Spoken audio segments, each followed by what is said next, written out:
Good evening. I am Dylan Ford, and this is Slice of Horse. Sup. And other people might join as well, but right now it's just both of us. This is the second episode of the General Welfare Podcast. So we're going to start this off by sharing a video and commenting on it. I know there was a SCOTUS decision that is important news, and we're going to talk about that. But first, I want to touch base on this because I think this is very important. Okay. So let's see right here. All right, we're going to start off with this. Republicans came. The measure, which will take effect later this year, will nullify ordinances enacted by Austin and Dallas that mandate 10-minute breaks for construction workers every 4 hours. What kind of heartless governor would sign the bill? A governor that really cared about the workers of that state would have vetoed that bill. He would have worked with the legislature to ensure that whoever the nut was that introduced such a bill, that the bill never saw the light of day. But that's not what we're dealing with in Texas. And then what kind of employer would even want such a bill, that you are not going to look out for the well-being of your workers who are out there in the hot sun doing heavy duty physical labor, and now y'all don't want them to even to get a drink of water. This is next level hell. The measure. Yeah, I heard about this, but before I comment, I haven't had a lot of time to go really balls deep in politics this week. I did hear about this though, and let me let me look at the bill that's being passed here, just to make sure I'm not speaking out of my ass. Oh, it was passed. He signed it. Governor Abbott signed it, and it became law, and it takes effect starting in September.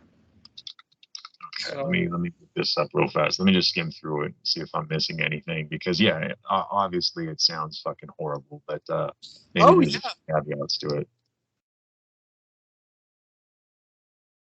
Okay, so I'm pulling up the Texas Tribune right now.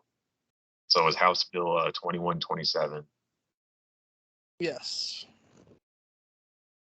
So it eliminated patchwork of local ordinances across the state that bog down businesses. Okay, a lot of scope is broad. That establish minimum breaks in the workplace are one of the explicit targets. The law will nullify ordinances enacted by Austin 2010 and Dallas in 2015 that established 10 minutes. Jesus fucking Christ. Remember, these are just ordinances in Austin and Dallas. Statewide, this isn't like something like labor conditions are already bad in Texas. I just can't believe, like, is it really that much of a hassle to give 10 minutes, a 10-minute break every 4 hours? Every 4 hours for construction workers. They say supporters of the law have said it will eliminate a patchwork of local ordinances across the state that bog down businesses. How much is 10 minutes every 4 hours bogging down businesses? Come on. It doesn't. It doesn't really do anything at all. Like it's for them to stop, have some water, have a break from all the like heavy lifting. Like, this is construction we're talking about. This is construction. Yeah, dude. And I mean, look, the past 3 days have been like 107, 104 degrees. Like, it's been fucking hot. Yeah, I mean, thank God that it doesn't take effect until September, right? Could you imagine if it was immediate? Oh man, people might die in that case. You better be glad it didn't take effect fucking like this month, July. I don't understand this. I think this is just to be cruel. It's what insane. other? Yeah, there's no point to this. No point. It's absolutely insane. And I wonder because I didn't really look into it that much. I saw that clip. I read like the bill a little bit. I mean, I wonder what Republicans are going to try to use to justify this. Oh, there might be a bit more production from 10 extra minutes or some bullshit like that. If you have workers that, I mean, might get overheated, feel overworked, or whatever, they're not going to be as productive. So I don't know what you're thinking there. Huh? they have no understanding of that. They're not robots. They're not fucking robots. Okay, they are not robots. They're people. It's insane to suggest that we shouldn't have a break every like 4 hours for like 10 minutes. A construction job at a construction job, and it was just ordinances passed in Dallas and Austin. We're not even talking about the whole state here. So I don't know. That's just crazy to me. I don't see why it's so much to ask for a 10-minute break. I get the feeling that they will argue this way, because usually these types of laws, this is how they usually kind of circumvent their argument. That it's just the law is saying that they're just not required to give breaks, but they could still give breaks, and they'll try to say something along the lines that it pauses, or how would you say something like, I'm trying to think of the correct verbiage here, that it interferes with project at a specific time, because those breaks have to be given at a specific time or set accordingly, which is also right. That's not the case at all. Okay, so I heard another theory to this on why they might be doing this, right? Okay. Besides what's already been talked about, or maybe this has been discussed. It's just I haven't seen it yet on public forums. I just heard it from, if you know Riz J the other day when I was talking to him. Yeah, Riz. I like Riz, but sometimes he says some crazy stuff. Yes, but he has some pretty smart takes, and I'll tell you this. He was saying that it could have been a way of targeting a specific group of people, kind of like how in California in the 70s there was that whole assault weapons ban targeted at the Black Panthers, right? Yeah. It's kind of like this, is that a lot of people who get into construction work, at least in Texas, would be immigrants, right? Yeah, and I mean that is a good take. That is a good take. But the only thing I would argue is that Abbott knows how vital that is to that sector, and especially for the people who are hiring these illegal immigrants are the people who give him the money he needs to to run his campaigns. Like there's this double standard that Republicans have, where they have to tell the voters, oh yeah, we're doing something about the border, blah blah blah. But at the same time, the donors are the people who benefit from those illegals, because it's cheap labor. There's always been this double standard, and Abbott, especially with border states. I mean, our infrastructure here in Texas has been built by illegal immigrants, plain and simple.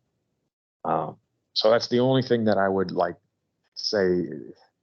It doesn't make a lot of sense, but I think his take is pretty clever. Yeah, I would agree with his take for all intents and purposes. Well, let's put it this way: ordinances in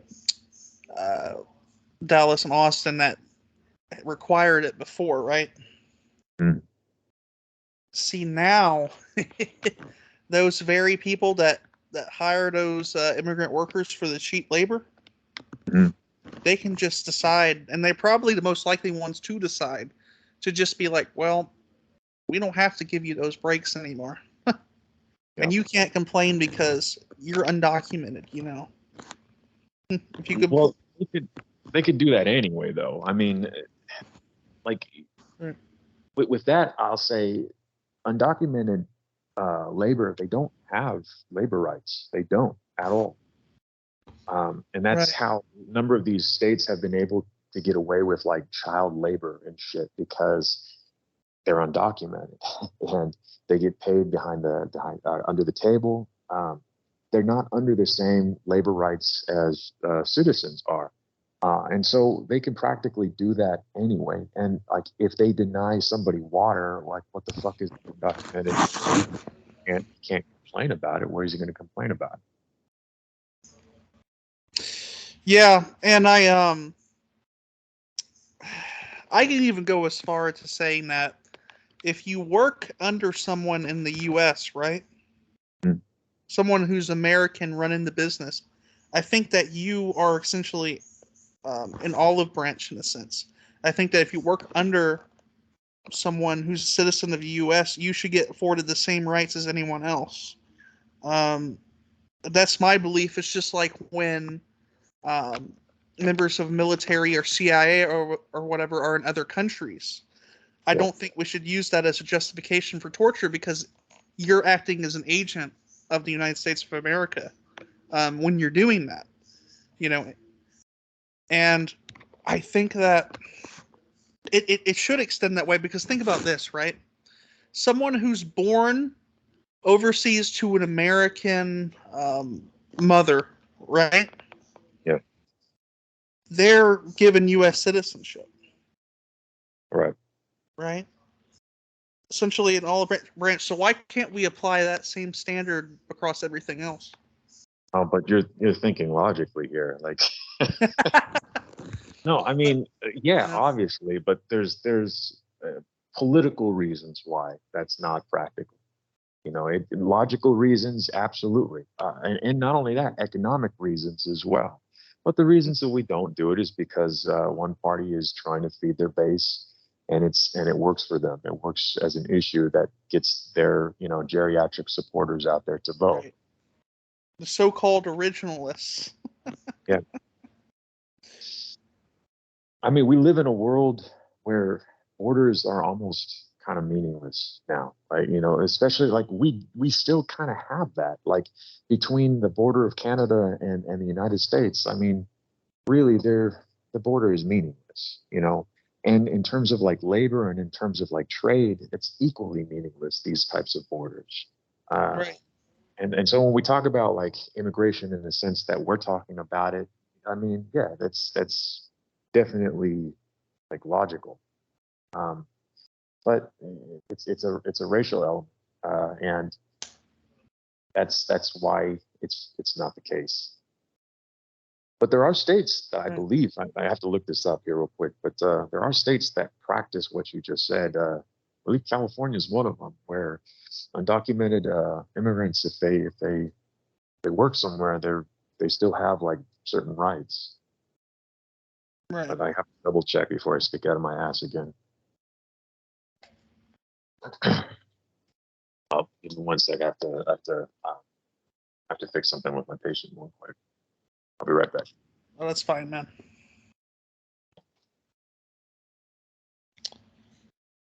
Okay. Yeah, the person I'm on the call with for the podcast has stepped out of the room. He will be back shortly.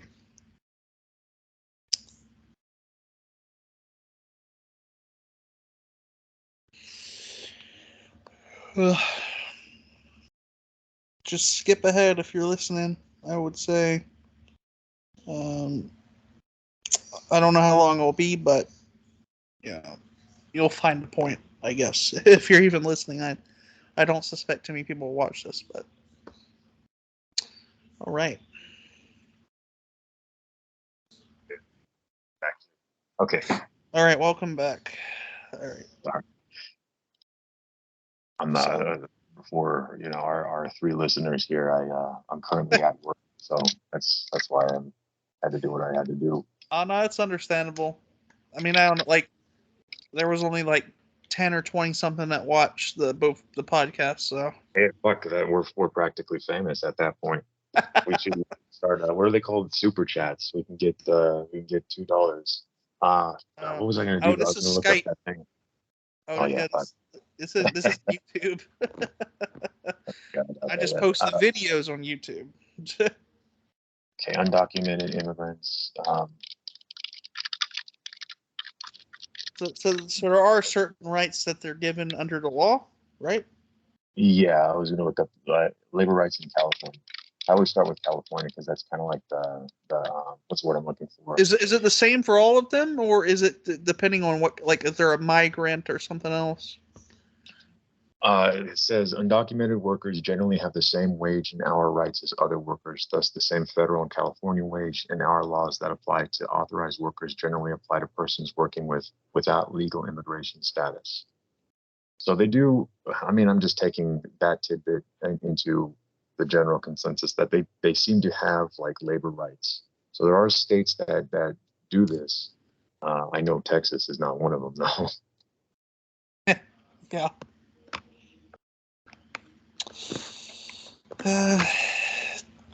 Well, from what I've heard, construction seems to be one of those areas where nationwide, if immigrants are hired, they are typically going to receive less pay Yeah, and less rights.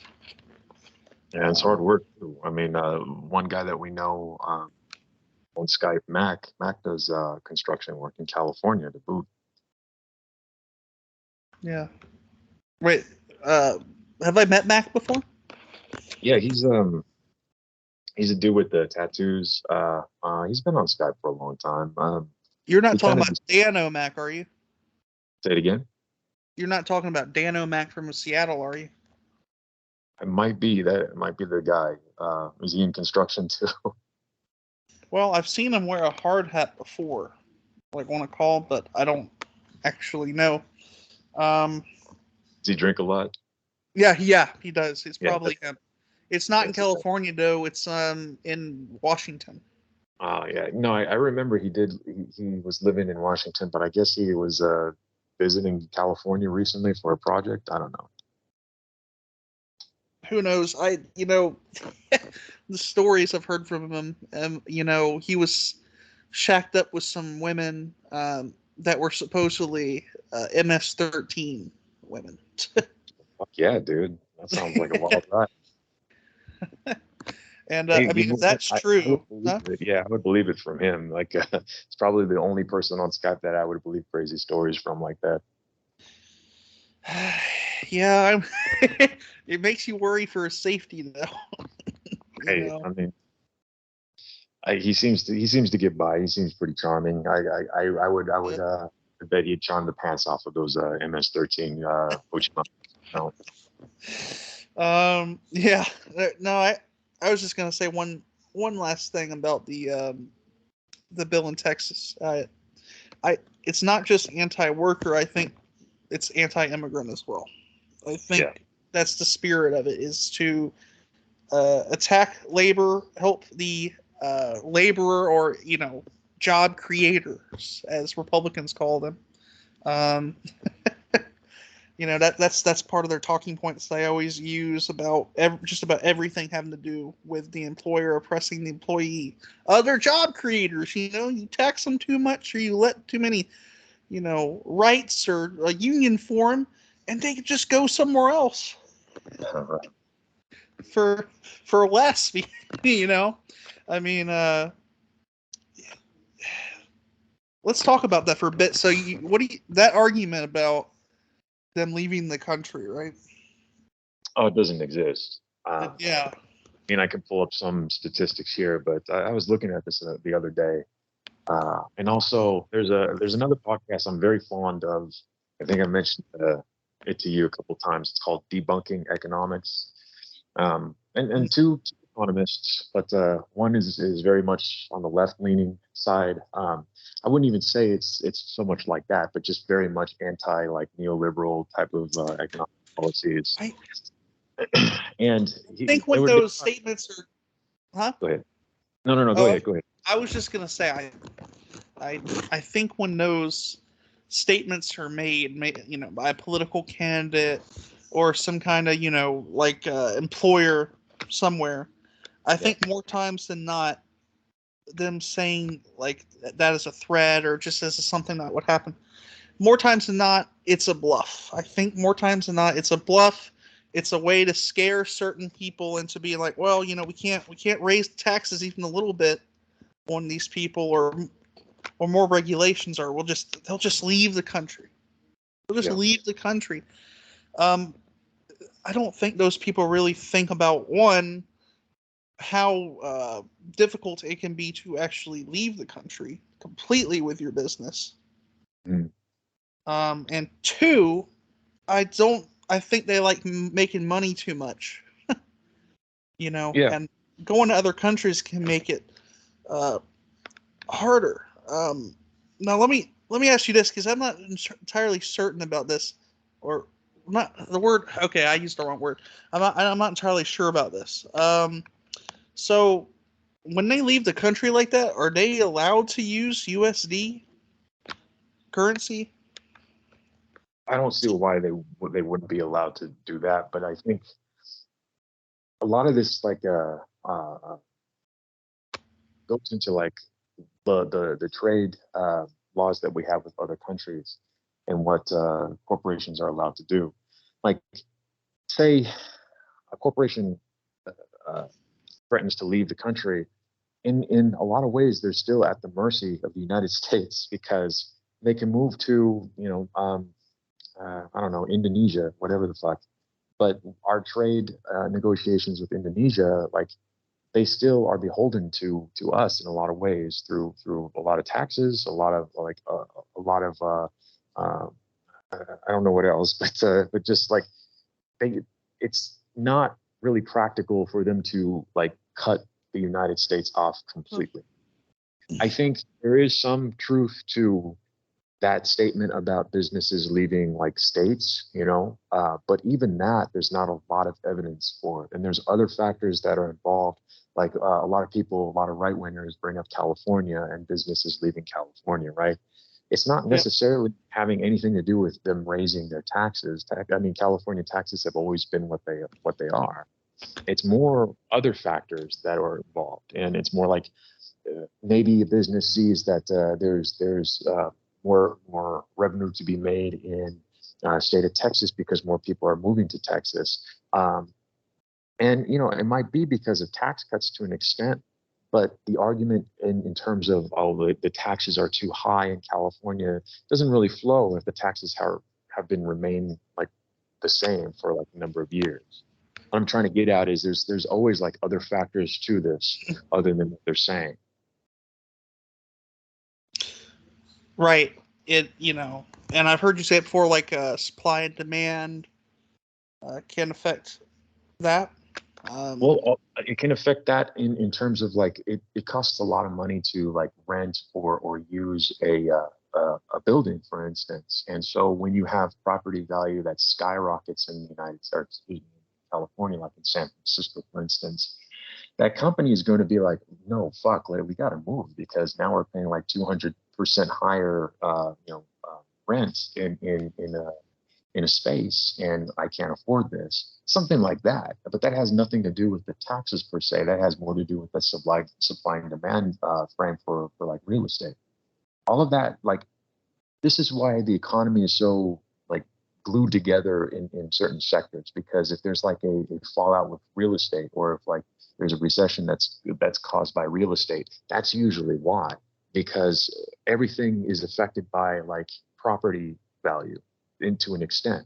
All the businesses that you right. know and love, right? They have to rent or buy out spaces to operate, and usually, like, as far as my knowledge, that's been an issue in California. Right.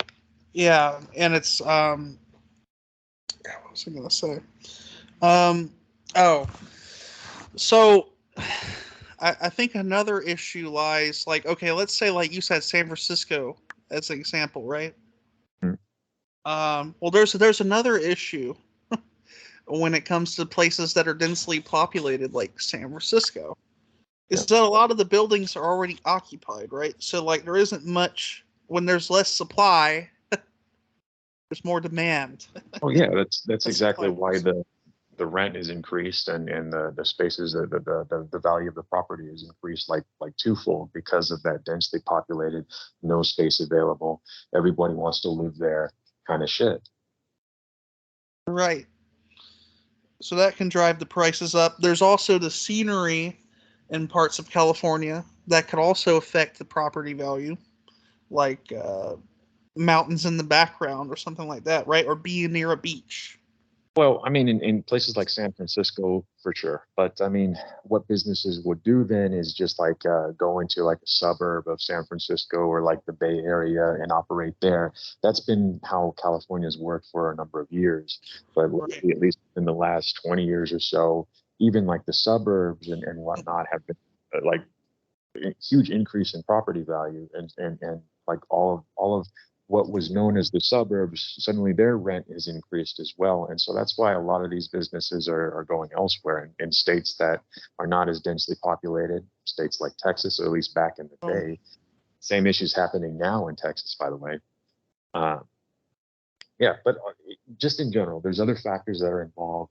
It's not necessarily taxes per se. If you increase, I will say this though. I think there is one part of it, politically speaking, that contributes to the higher prices. And it's that in California, for which I've been made aware by, I think they were talking about on like TYT or something, where in California they have certain environmental regulations for building. Yeah. Right. And I think that could contribute to the higher prices as well. I don't know too much about that.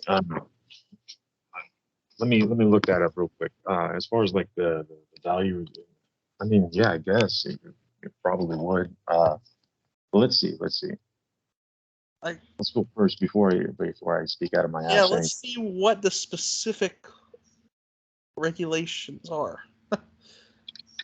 California building zoning, or let's see. Is it land use controls? Yeah. Is that one of them? Okay.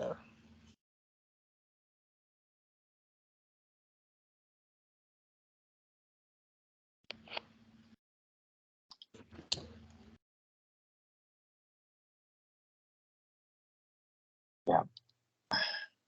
Oh, I did.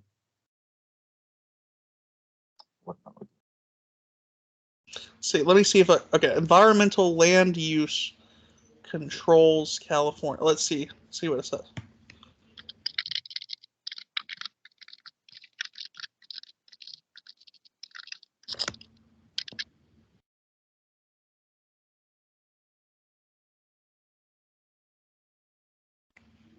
So what I'm getting here, this is from HUD and. Oh, you found it. You found it. So I just put like a generalized thing. Do environmental regulations raise property taxes? Just a general question. So these results provide evidence that land protection does not have a substantial impact on property taxes, but also highlights the importance of maintaining and expanding What public. about the cost of housing now? All right, I'm going to raise property costs of property value. Because property tax would be by the percentage based off what the policy is. Okay, so area, right? Go ahead and finish what you were saying. Yeah, no, I was referring more to the pricing of the housing itself, not the taxes. So I get a very like kind of put two and two together type of answer here. So this is from HUD. If the regulations are successful in the sense that they improve the quality of the local environment, the demand for housing in that area should increase, thus increasing the price of housing. No, see? But I mean, it's kind of weird to put it that way. Like, yeah, of course it would. Like if you're maintaining a lake and it's not like polluted and you know fish aren't plopping up out of the water dying, yeah, I guess the property value is going to maintain, you know, its value, right? I don't know. It's a weird philosophical type of thing. As far as like the regulations themselves, I don't think really add to anything. Like I know where your question is going. I think you're trying to say if there's more regulations, does that just put the pressure to increase the price of the value of the property, right? Right. And I think it applies a bit of pressure. Yeah.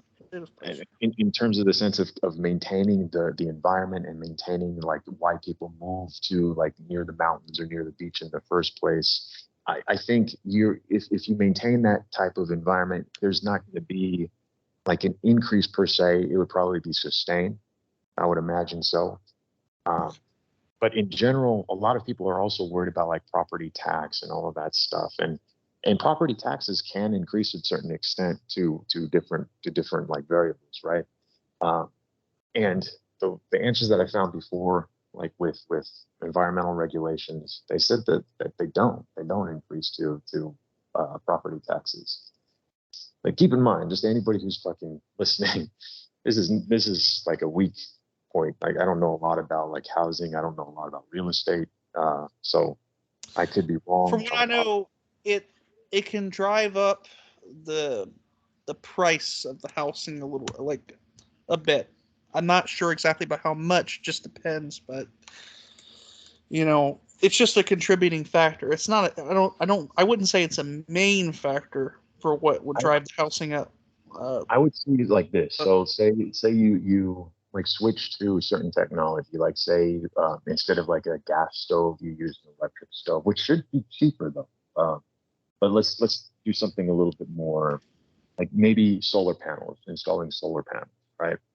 I can see that increasing the property value. Like, say there's like this regulation where houses now have to have a certain number of solar panels used, right? That can increase the property value just because of the cost of the solar panels, the maintenance of all that stuff. Like, that makes sense to me. And maybe also like certain like electrical maintenances as well can make sense to me. Like, you have to use a certain water heater instead of other ones that might be cheaper. I could see how that can raise the property value, right? Yeah. But that's the only extent I can see the property value being raised for like certain regulations. Hey, speaking of property tax, there was some kind of like bill put through Texas that says property tax relief plan. Was this recent? No, this is something else. It says Texas senators kicked off part of the second special session by passing a version of its property tax relief plan, which includes bonuses for teachers. Okay. Was this proposed by Republicans? It doesn't sound right. Apparently it was introduced by them. Was it like a bipartisan type of bill? Could have been. 100,000. The homestead exemptions have gone up to $100,000. Yeah. On Tuesday, the Texas Senate advanced the new bill. Actually, let me just show you. All right. Okay. And I promise the few people that are watching will get to the Supreme Court decision. I just wanted to go through this real quick. Yeah. Okay. Mm-hmm. Okay. So, we go to history. Right here. We make robots for restaurants, but our office wasn't automated. Got to add. Invoices would get lost. Then my I don't know how realized, YouTube where's would my feel missing about part? me We sharing don't do that videos on anymore. YouTube, Now but we've got I'm Bill. not Bill watched tracks much, our so invoices and plans payments, so we I guess it come wouldn't up matter. with Worry about it for now. On Tuesday, the Texas Senate advanced the new bill that would cut property taxes, they say, for all Texas homeowners. Like previous plans from the Senate, this one increases the homestead exemptions, this one from $40,000 to $100,000. Senators say the average homeowner will save about $1,200 a year. It will be retroactive to the start of this year. New in this plan, doubling an exemption for a key business tax. Support unanimous from both sides of the aisle. See Democrats and Republicans standing here today together. Yes, there have been issues in the past that we have not agreed upon, but this is one that we agree upon for all of our constituents. Now, last month, hours into the special session, the House passed its own tax relief plan, then adjourned. The House following the governor's wishes, not touching the homestead exemption, instead lowering taxes by sending billions to school districts. With less than a week left in this special session, it is unclear if they'll compromise. Huh. I mean, I don't see anything bad about the bill. I guess this is saying that it's coming from like a surplus that the state has in their tax revenue. And I mean, rightly so, when there is such a surplus that states have. Yeah, this is when you do your tax cuts, right? This is but again, like tax cuts for like the working and middle class, not for the rich. Problem that I have with this is that there's not. Again, whenever you talk about like property tax, especially for people who own property in this state, it's more dealing with people who have money. It's not dealing with most people in Texas rent. Let me before I speak out of my ass again. What's the population of renters in Texas? I get what you mean. Yeah, I agree. So maybe not just property tax relief bill, but some kind of renters relief bill would be nice, right? Exactly. Yeah, I was right. I mean, we just topped the charts. Texas tops the list of renter majority cities. What percent of Texas? So yeah, about half, little under half of the population of Texas are renters. And so the way that I see this is, it doesn't really help a lot of people. It just helps people with property. And in reality, we have things like renters tax, and you know that tax cut is going to help those property owners of, people who rent their property out for like apartments and all that stuff. And so they're going to pocket the money. We're not going to see a difference in our rent. And what I would want to see is something along the lines of, if you're going to give people this type of relief, there needs to be some sort of standard. Like, they need to lower the rent of like their apartments to an extent, or else you don't get the fucking tax relief. Maybe there should be like a cap. Well, is there an existing cap on rent? No, it used to be the case though. In the 60s and 70s, there was a renter's cap.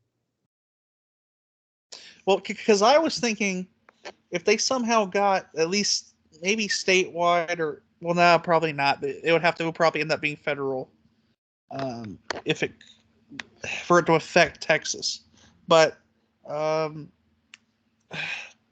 what they could do, an idea that I just had in my head was, you could have a cap on rent that's proportional to the number of square feet in the space you're renting. You're too logical, man. Too logical. I was just thinking of that. Like, it would make sense to do it that way. Their argument is always going to be, well, how am I going to make a profit out of this? And there's just things, again, you're going to make a profit out of it. If you have property and you're renting it out, you're going to make a profit no matter what. Of course you are. What expenses do you know? Well, I mean, there are expenses in maintaining a property, like for sure. But it's not that much compared to what the rent would be. Yeah, they're just trying to make more of a profit. That's what they're trying to say. Like, there needs to be, especially how things in markets work these days, where like you're trading like stock with like real estate now. So these real estate companies, these corporations that actually buy like apartment buildings, now they're answering to their what's the word I'm looking for? People who buy stocks. Shareholders. I can't think. Shareholders. Thank you. Now they're answering to their shareholders, and so that's why this just keeps on accumulating to a point where it's preposterous. But yeah, there should be a price cap, because that's one thing that is destroying, like, not only the middle class but the working class here in this country. Just immeasurable amounts of fucking, like, more than half of my fucking paycheck goes to rent. Like, that's insane. That's insane. Yeah, that is insane. Because it's not just rent that you're paying. There's other expenses as well that you have. And for a dinky fucking 2-bedroom apartment with like a shitty Plano in fucking, I just don't show pedal jack that. But yeah, like, just a fucking shitty apartment. Like, it is insane to me. It is destroying anybody's ability to move up, to have this income mobility that this country loves to talk about. If you work hard, you'll be able to make it. No, you fucking won't, because of these fucking barriers. Right. But anyway, going back to the bill. Yeah, I mean, generally, yeah, okay, but yeah, I would just want some things like that, like for any type of property owner who like is renting out to tenants, like, there has to be some guidelines, like you have to lower your rent a little bit, or you're not going to get that tax option.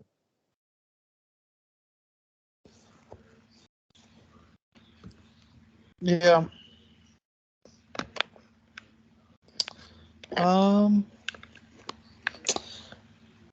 Well, so now I think would be a good time to talk about the SCOTUS case. Yeah, and I haven't heard much about it. Actually, just yesterday I heard about this. So this is the affirmative action thing, right? Right. Okay. Yeah, if you want to show like a video here, that way I can get caught up here. And Well, let me see. Should we look at the majority report's take on yeah, we'll get to see my dad. it? Sam Cedar. Yeah. Oh, gosh. Okay. Oh, it's only 11 minutes. Okay. All right. We got some predictable bad news this morning. This seemed like it was going to be the obvious conclusion. The Supreme Court has struck down race-based affirmative action in college admissions. 6-3, they shut down race-based affirmative action in college admissions. And Roberts wrote the majority opinion. He and the conservatives all sided on that side. And then it was Sotomayor, Kagan, and KBJ dissenting. And essentially, the court's opinion was that Harvard and UNC, the two cases that were brought together, that their race-conscious admissions and the policies taking race into account when admitting kids into their schools violates the Equal Protection Clause, which is a complete inversion of the Equal Protection Clause.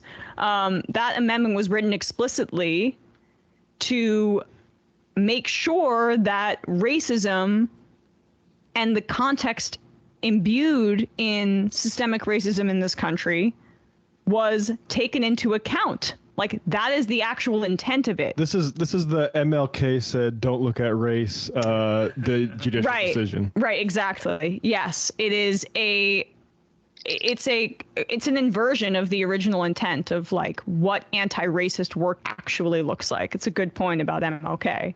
That it is contrary to what the amendment was supposed to do. And I just want to ask these conservatives, what happened to original intent?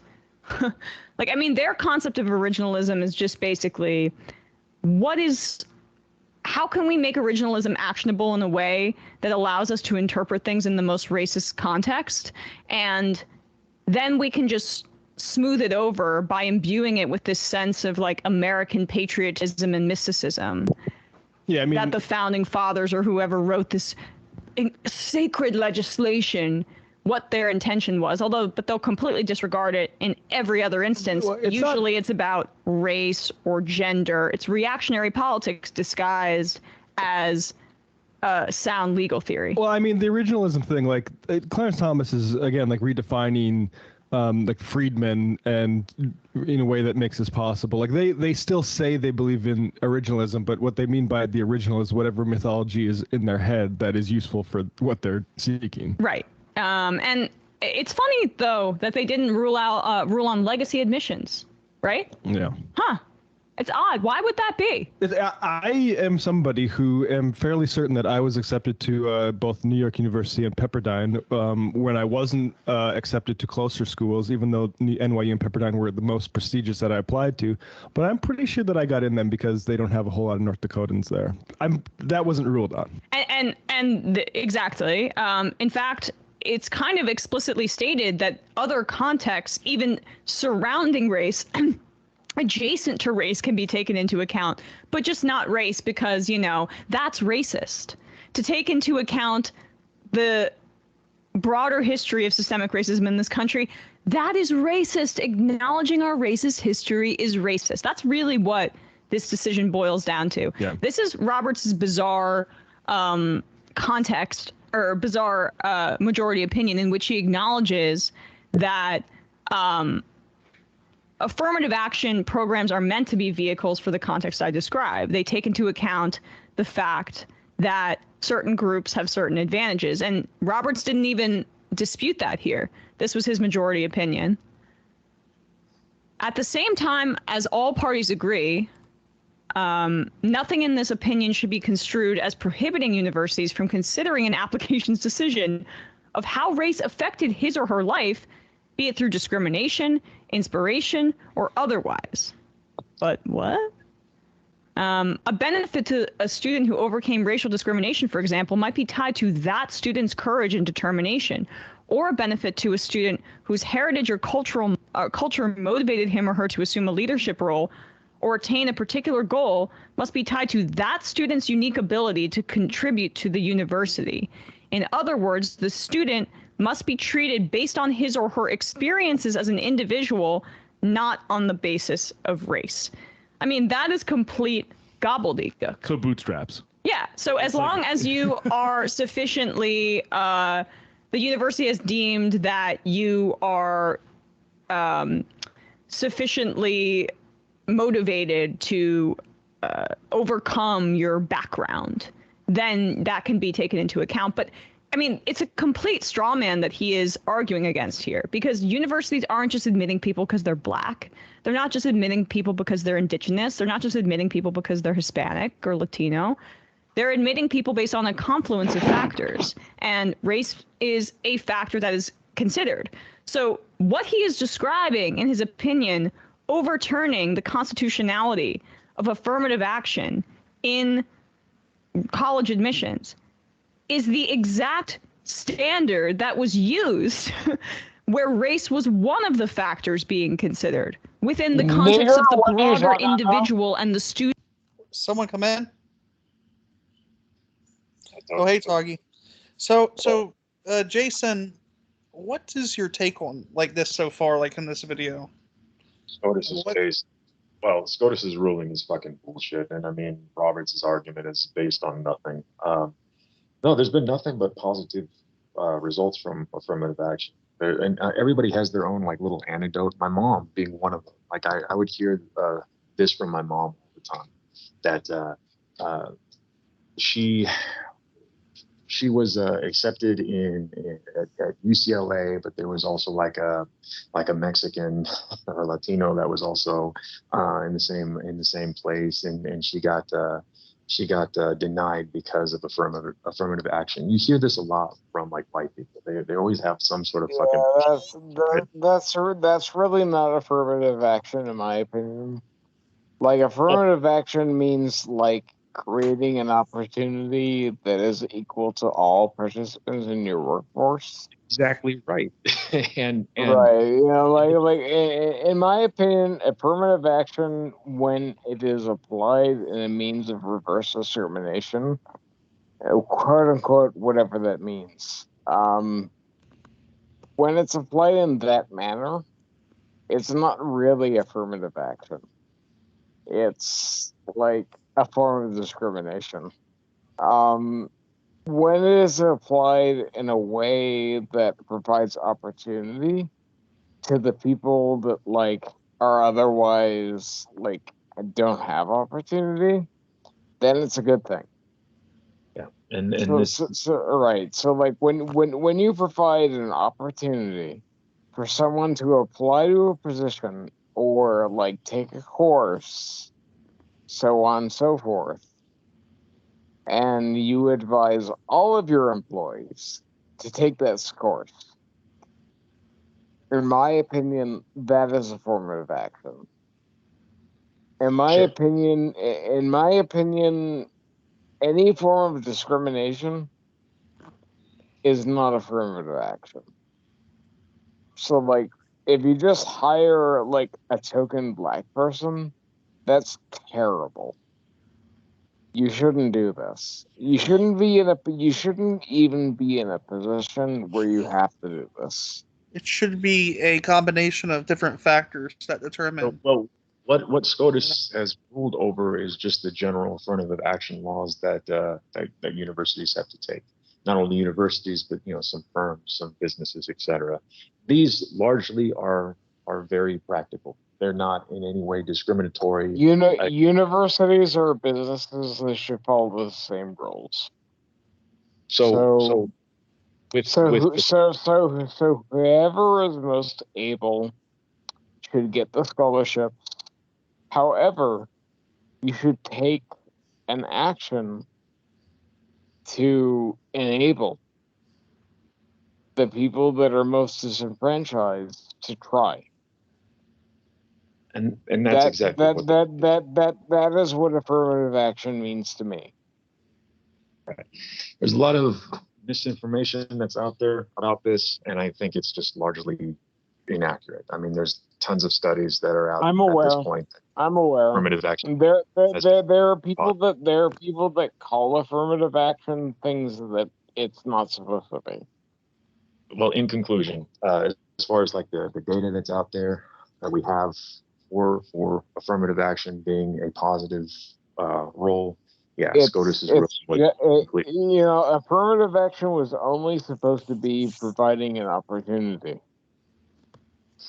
And it has, like, again, what these people are trying to make it out as, it doesn't exist. No. Like to make it a token employee is just another form of discrimination. Like that's not the correct way of doing it. The correct way of doing it is to provide an opportunity. Okay, but what they're ruling over is the general federal law of affirmative action. What universities and businesses are. They don't even know what it means. Go fuck themselves. You know. Like, okay. Well, exactly. Exactly. They don't even understand the concepts. I think they do. The concept is going out of your way to provide equal opportunity. Anyone that says otherwise, they can go fuck themselves. And I mean, I do think that like Roberts and Alito, they know, but this is a largely like race baiting, pro voter Trump kind of thing. That's why they voted against it. It is. But no, I mean, what, yeah. But what can you do? That's just politics. You put in what the fuck are you supposed to do? Like, really? You vote and you put in Supreme Court judges that aren't complete fucking retards. Good luck. You won't succeed, you know. I mean, Biden put in what's her name? Jackson. And yet they got elected, didn't they? Well, I mean, again, so you won't succeed. Wait. It's precisely because of people voting. Like. But wait. Yeah, like no, but really, you won't succeed.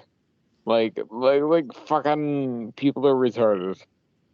Trump won because there is a very good argument that maybe we shouldn't even be a republic. I don't know about that. No, honestly, there's a very good argument that maybe I think there's a good argument to be made that we should behave more like a social democracy, like in honestly, there's a good argument for that liberalism has failed, and that republics don't work. I think the way that America does it is kind of flawed, but it's not a problem within itself. Okay, you give me the power, I'll be dictator, man. So like, just the fact that you said that I need to be dictator to fix this proves that republics don't work. You understand this, right? It doesn't. I don't think it does, but I think that's exactly but you understand the point I'm trying to make, right? Well, the point you're making at the same time is we already are aware that there's going to be this power struggle, that there are going to be people who want all the power. And yet you need God Emperor power to fix it. I don't think so. I mean, you cannot trust the Republic to fix it. You need power. No, I think your populace needs to be educated in order for that republic to work, and when it's largely uneducated. I mean, this is true with every democracy. Democracy is not scary unless the public is well educated. Right. But therein lies the problem. Well, the problem is when you dismantle education and you have a largely uneducated populace, that's when Mr. Dictator comes. So what are you going to do about it besides be God Emperor? I'm going to teach people basic algebra first. I'm going to teach people how to read. Maybe we'll get some R.L. Stein books, some Goosebumps in there. Good luck. People are retards. I don't think people are retarded. I just think people are largely uneducated, not because of them. It's because of our education system that's been dismantled for the last 50 years. People even don't even want to be educated, so good luck. Well, yeah, but there needs to be a motivation in order for somebody. Yeah, they're not motivated. They consider everything that you say to be deep state propaganda. So good luck. Before, so you bully them and you insult them, and then you make them feel. They don't care. They're even gonna stray even further from you. I don't think so. I think when you humiliate somebody to an extent, they're gonna stray even further from you.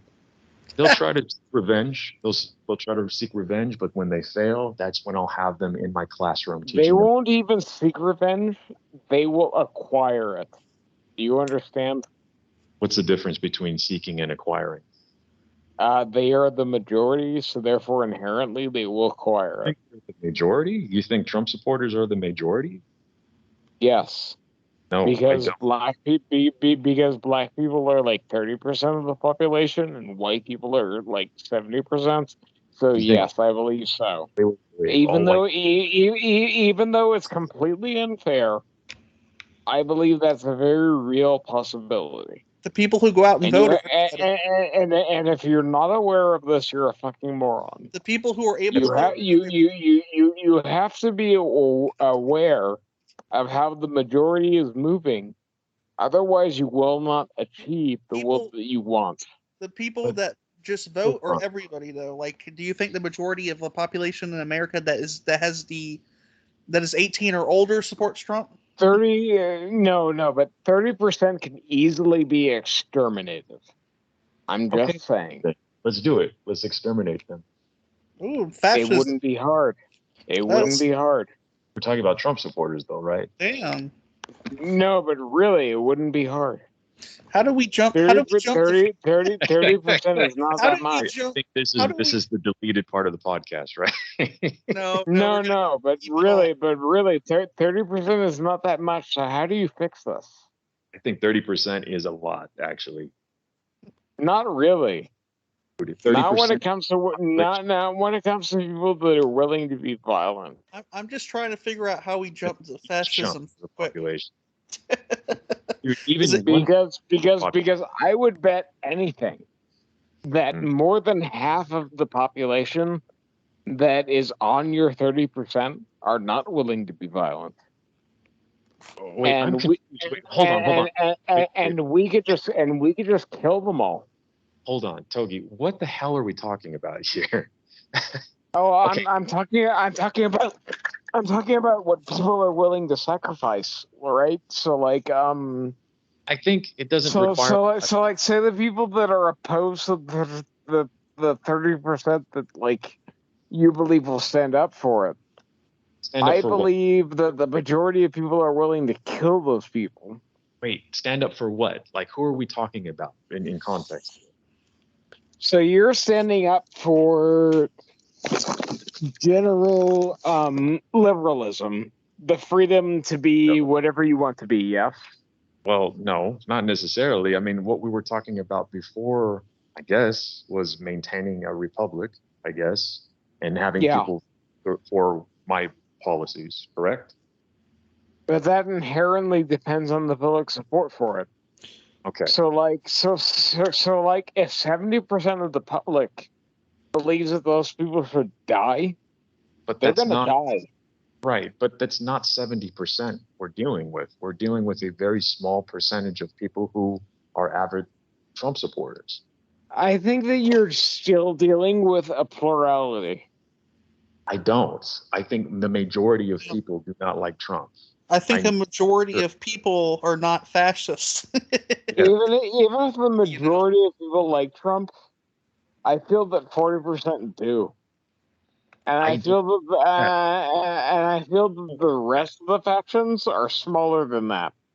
No, I think the Trump supporting faction is actually a lot smaller than they're just loud. I think it's more like I am not convinced. No, I think those people, yeah, they have a tendency to be violent, but not to the extent where they're going to overthrow the country anytime soon. Although we were just talking about the power of dum-dums. That is true. Yeah, they're the only ones loud enough.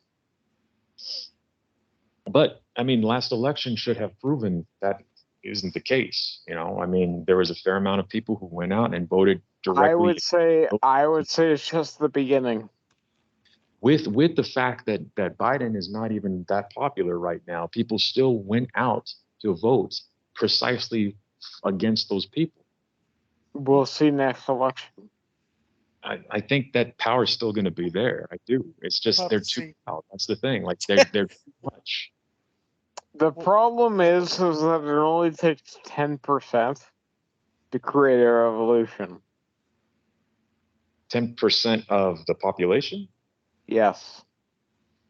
I don't think if it's more than 10%, it spills over to a degree that it breaks democracy every time. I think democracy is fragile. Yes, I do. But at the same extent, but 10% is the threshold. Maybe, but at the same time, I don't think we're at risk for like an all-out civil war. We're more than 10%. Let's be honest. I mean, again, we had this conversation before. I'm not too worried about like Meal Team 6 and their cargo. But like even if my prediction is right, we're more than 10%. Just be worried about enough inside people in the right places. That's what you got to be worried about. And I worry about that for sure, but I don't worry about like the all-out, civil war and by monster trucks or something. I don't even know what to think about this. They tried it in Russia and it got broken up in a day. I just don't think they're practical in like these types of countries anymore. I think it's more what you're trying to get at, like right people. You'll say that until you're facing it. But I think if we had a civil war, don't joke it away, all right? Because like one day you could be facing it. I think if we had a civil war, it's more likely to be like the Troubles in Ireland were. That's pretty much how it kind of is, though. Like the right wing and domestic terrorism that exists here, that's what it is. That's what it's going to be. Maybe there's going to be an uptick on that, but that's all that's really going to come down to. There's just not. They had a good amount of winning years. I'll remind you. They have a good what?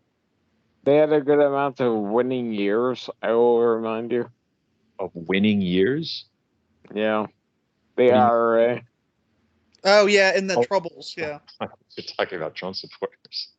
No, I'm talking about the IRA. Is the IRA anything? I'm talking about the IRA and projecting it. Well, because I had made the comparison to what a civil war could potentially look like to maybe the Troubles in Ireland. Yeah. That's why. Right. So if you're gonna compare it to the IRA had a large number of winning years. I don't think we can compare it to the IRA though. I don't think so. It's not anything to that. We'll see. We'll see. Don't underestimate your enemy. Really don't. Those far right groups. It's not good for you. Wait. Trump. Go ahead. I was just gonna say. So you, Jason. So you don't think any of the far right groups they have here, any kind of, right wing people that would want to spark a civil war? It's nothing compared to the IRA. Right, and compel other people to follow their orders. Nothing like that. For real, like it's gonna happen. It's not gonna happen. Not like that. The IRA, that's a functionality it might happen to the same degree, but it's gonna happen. Even close to the same degree. These are people who feel like they are being bestowed upon by an imperial force. They had a very, very deep reason for fighting. Here, And with what the Trump, what do you think Trump world feels? it's They the feel that average. they feel that the FBI is a corrupt No, no, organization. these are people who are like middle management level, who have low testosterone from their doctor blood results, and they're just mad because there's a fast You changing know, world. you can discredit them in any way you want, but they're No, still going to be a political problem for you. dude, I'm trying to make a point. My point is they don't And have. no, I Like, get it is you, not the I same. get you, but they're still going to be a huge problem for you. They're No matter how much you like I agree, demasculinize them. dude. I'm not even like what I'm saying is true. Like this is all they are. They're like 50, 60-year-old men, mostly white Yeah. men, who are mad at a progressive world that's ever changing, and they don't feel like they fit into it. And they're mad. They're not, they just don't know what they're mad about. Yeah, And watch them. No matter how much you minimize them, they're still going to be a pain in your ass. are already a pain in my ass. And I more know power, they're I going to guess. be even worse. No, they're not. They're going to be the same. This is But what No, they are are. they're they going to be capable? worse. Are they capable with inside people? Of course, I think it's the only way it could really happen. But are they capable of carrying out a coup in a civil war? I don't think so because we've already Well, seen. then the Trump coup is invalid. Yes.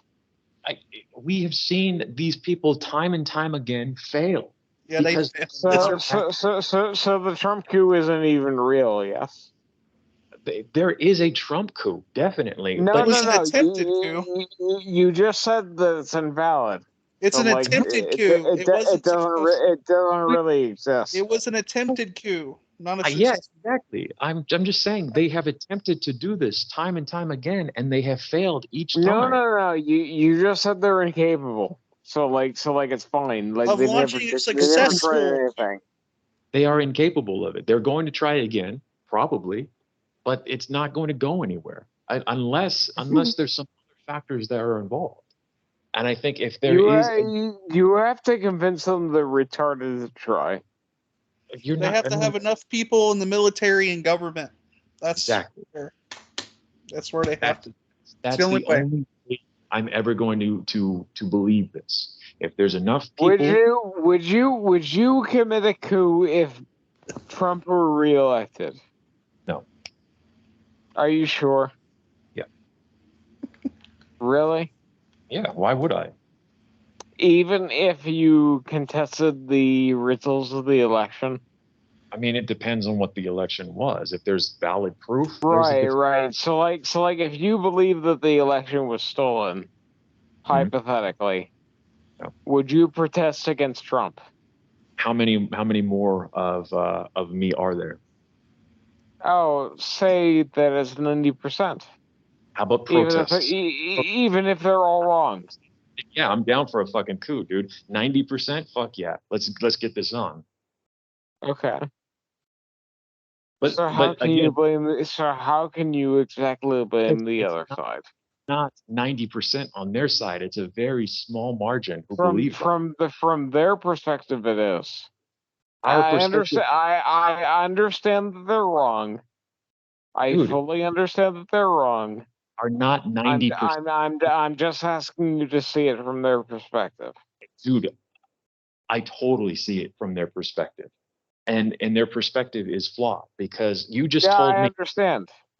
wait, you just told me if there were 90% of the population who believed that the election was a sham, 90% of the Yeah. population of the United States, then my chances of starting that coup, I'm pretty happy about. In their side, it's not 90%. It's a very small percent. But they believe it to be. So what? It doesn't matter. I don't It care. kind of does from the perspective of what they're gonna do. In a numbers game, it doesn't. If they believe that they have 90% of the population on their side when they clearly don't, they can believe whatever they want. They're not going to get that coup. I understand, and you will be similar. I mean, if you just told me, like again, in a literal sense, if we have solid evidence that 90% of the population, say Gallup poll did a poll, and 90% do not agree with the election. I think that's a pretty. Right. But Gallup poll has done the same thing for the Trump supporter, right? And but that's exactly where the conservatives are. I don't understand where you're getting at. That's exactly what the conservative leaders tell them the situation is. Sure, but I mean, are we basing Gallup poll as like a leader, as like a political leader, or is it just like a? No, but most people just watch whatever their pundits tell them. Okay, but there are people out there who, like, if they're really serious about, hey, something doesn't seem right. They're not. Start something. They're not out there. Okay, what about you? I mean, like, I'm irrelevant. Like, okay, all right. we're talking about the 90% of like every time. I think most people generally won't do anything unless there's like a risk assessment where they have to be sure about some things. Some people no, but I think most people yes. In order to get to they that, they actually don't seem to be needing to be sure. They seem to be needing just like a certain population that backs them. But that's their risk assessment. I know. If, for instance, if there's like 500 people doing the same thing, you're going to wonder, why are they doing that? And you see what they're doing, and you're going to see, okay, I guess I'll do that too. That makes some sense. That's risk assessment still, and I think there still does exist. And I happen to believe that Biden didn't deserve to win. It's just Trump deserves to lose. It's that simple.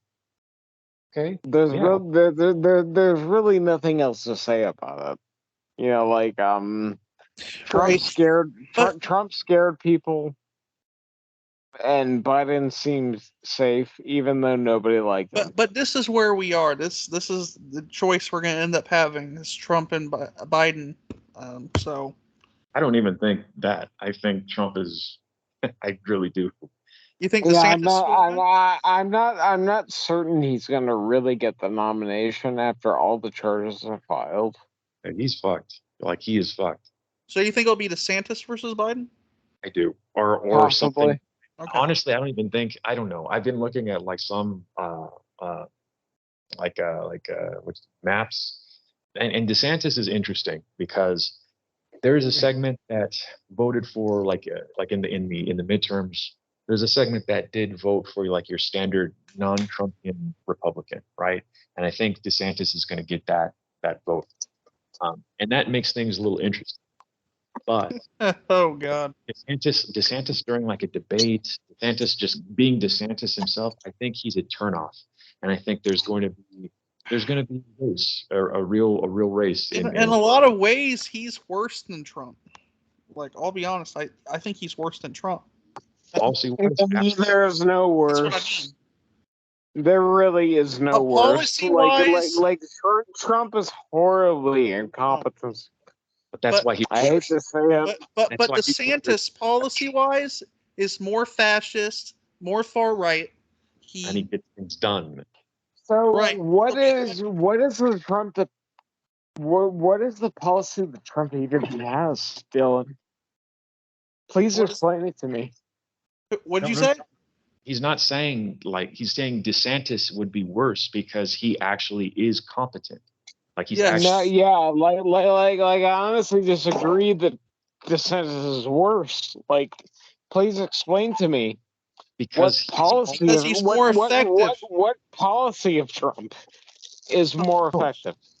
No, that's what he's. And how is he more effective given all that we went through under his leadership? DeSantis is more effective. That's what I'm saying. DeSantis is more effective. Yeah, but during Trump, we went through the BLM riots.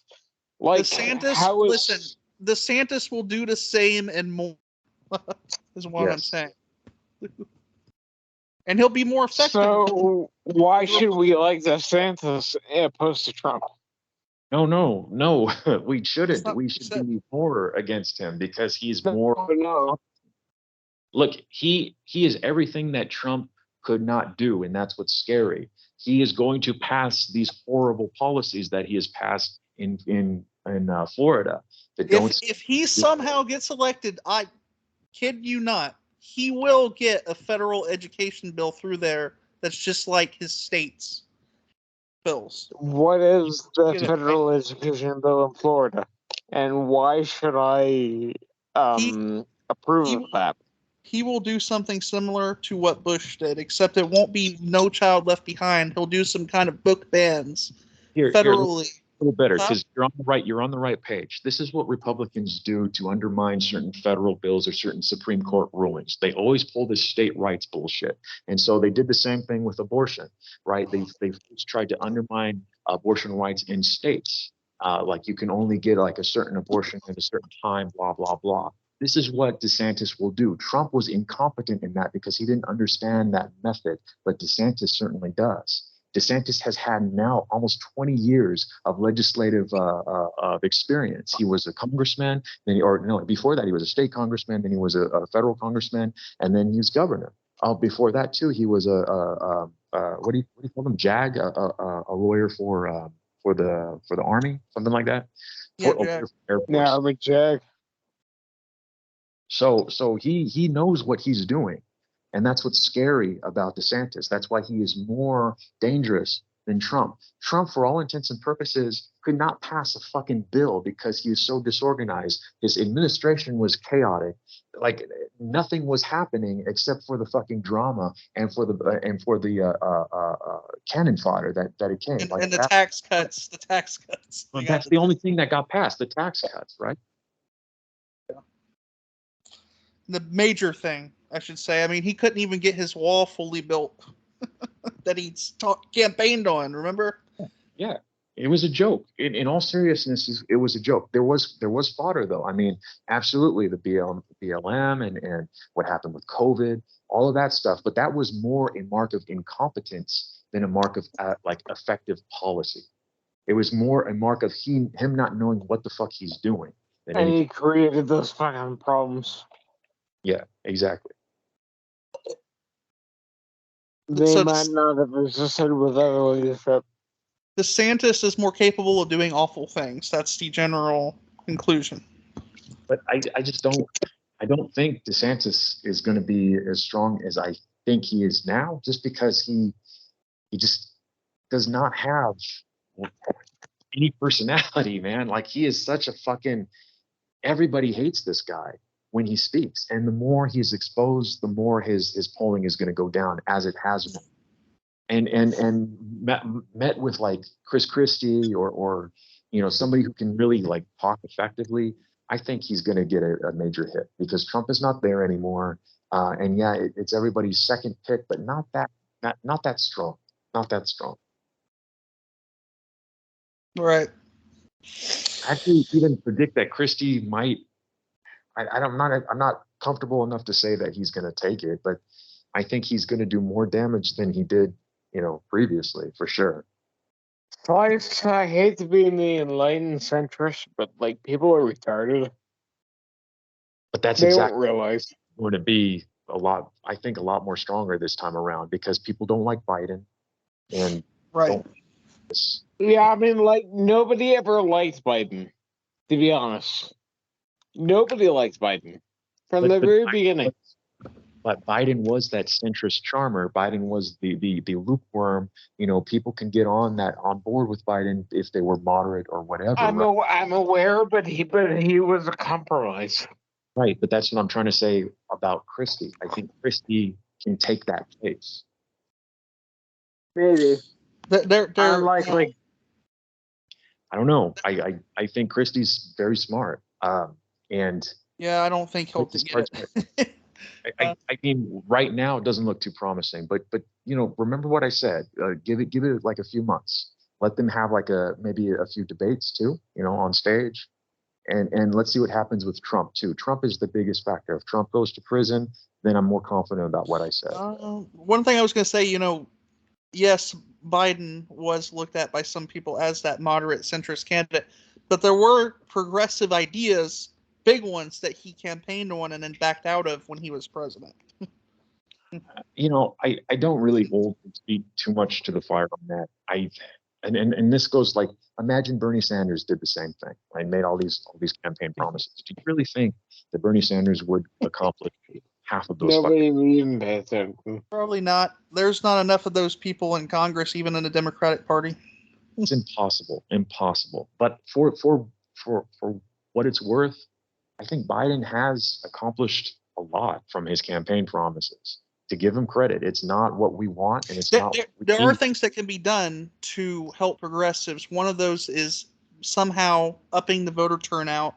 Another is if we get new justices, maybe if they expand the court, or the next time there's a chance, we get justices in there that could reverse Citizens United, completely restructure how candidates are elected. he's done more than Trump promises. For sure, yes. He has. He's. I would say Biden's probably better at bipartisanship than Trump, for sure. So the federal judges are a thing.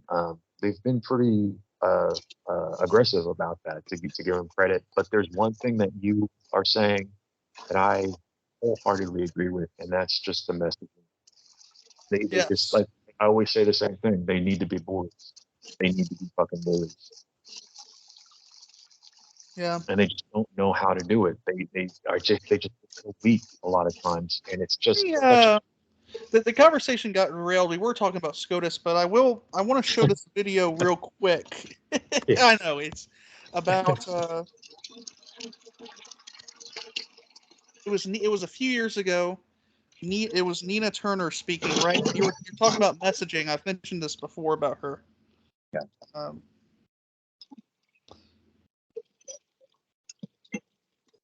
Hold on. Okay. I gotta share my screen to get through this ad.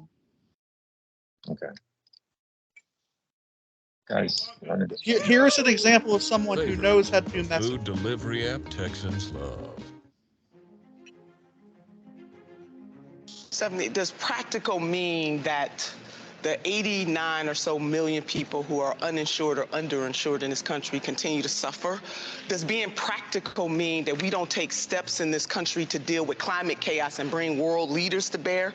Does being practical mean that we continue to prop up a legal system that is unjust in every stretch of the imagination, that bears its weight down on black men and black women, and then by extension, if you are Hispanic or indigenous or poor? Does being practical mean that we don't say to the American people that you deserve better than what you are getting? That's not the kind of practicality we want. Does practical mean that you hold fundraisers and wine caves with Swarovski crystals with billionaires who want to control this system? Does practical mean we continue to go with the status quo while 500,000 people sleep on the streets at night? That's not practicality. You've got to get to a practical place to make those changes. Stephanie, the elites in 1930 said the same thing about FDR.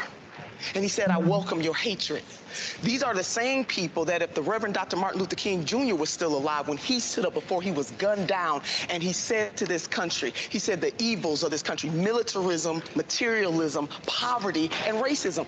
Those are those same people. So now if President FDR had listened to those people, or if the Reverend Dr. Martin Luther King had listened to those people, we would not progress as a nation. So every generation, we got the naysayers, baby. But what the folks of this country need, they need somebody that's going to stand up for them. And so I reject, and so do the American people, the whole notion that you cannot say to a system that it must change and also push a dream and a vision that is bigger than what we have right now. Who wants somebody that's saying to the workaday people of this nation, I'm gonna run for office, but you only gonna get more of the same? That doesn't work. It's in the spirit of the Reverend Dr. Martin Luther King Jr., who in his letter to the Birmingham jail warned us being the black community, about white moderates. You know that FDR, the 1944 Economic Bill of Rights, what do the American people have a right to? A decent job, decent housing, being able to take care of people when they have, when they're unemployed or old age, disabilities. These are the things that FDR put forward, and the elites or the corporate Dems of his day came after him. You know, Nina referenced Dr. Martin Luther King before, saying that he said from the Birmingham jail that we should be concerned about white moderates. That's actually not what Martin Luther King said. What he said is we should be worried about the silence of white moderates. What he, kidding me? Nina, wait. No, she's making a language point. What he said was we should worry about the silence of white moderates. The white moderate wants things to be comfortable, and instead of focusing in on that, the bigger threat is not necessarily the white KKK member, but more the white moderate that is more comfortable with keeping things the same or pretending like there is no tension. Don't use Martin Luther King against Joe Biden. You don't have that. You don't have that standing. First of all, I'm sorry, you don't. Don't tell me what kind of standing I have as a black woman in America. How dare you? You have a lot of standing as a black woman in America. You don't have the standing to attack Joe Biden using Martin Luther King's words. I didn't attack anybody. You're taking it that way. Listen, don't dip into what I have to say about the Reverend Dr. Martin Luther King Jr. How dare you? All right. Yeah. What would you say about her? Sounds like factory. Let's say it again. Sounds like factory. No, it made sense what she was saying. I mean, like, I agree, but like, I'm still gonna take the piss out of people. So Jason, what do you think about that? I mean, everything she's saying is true. It's just like it doesn't matter.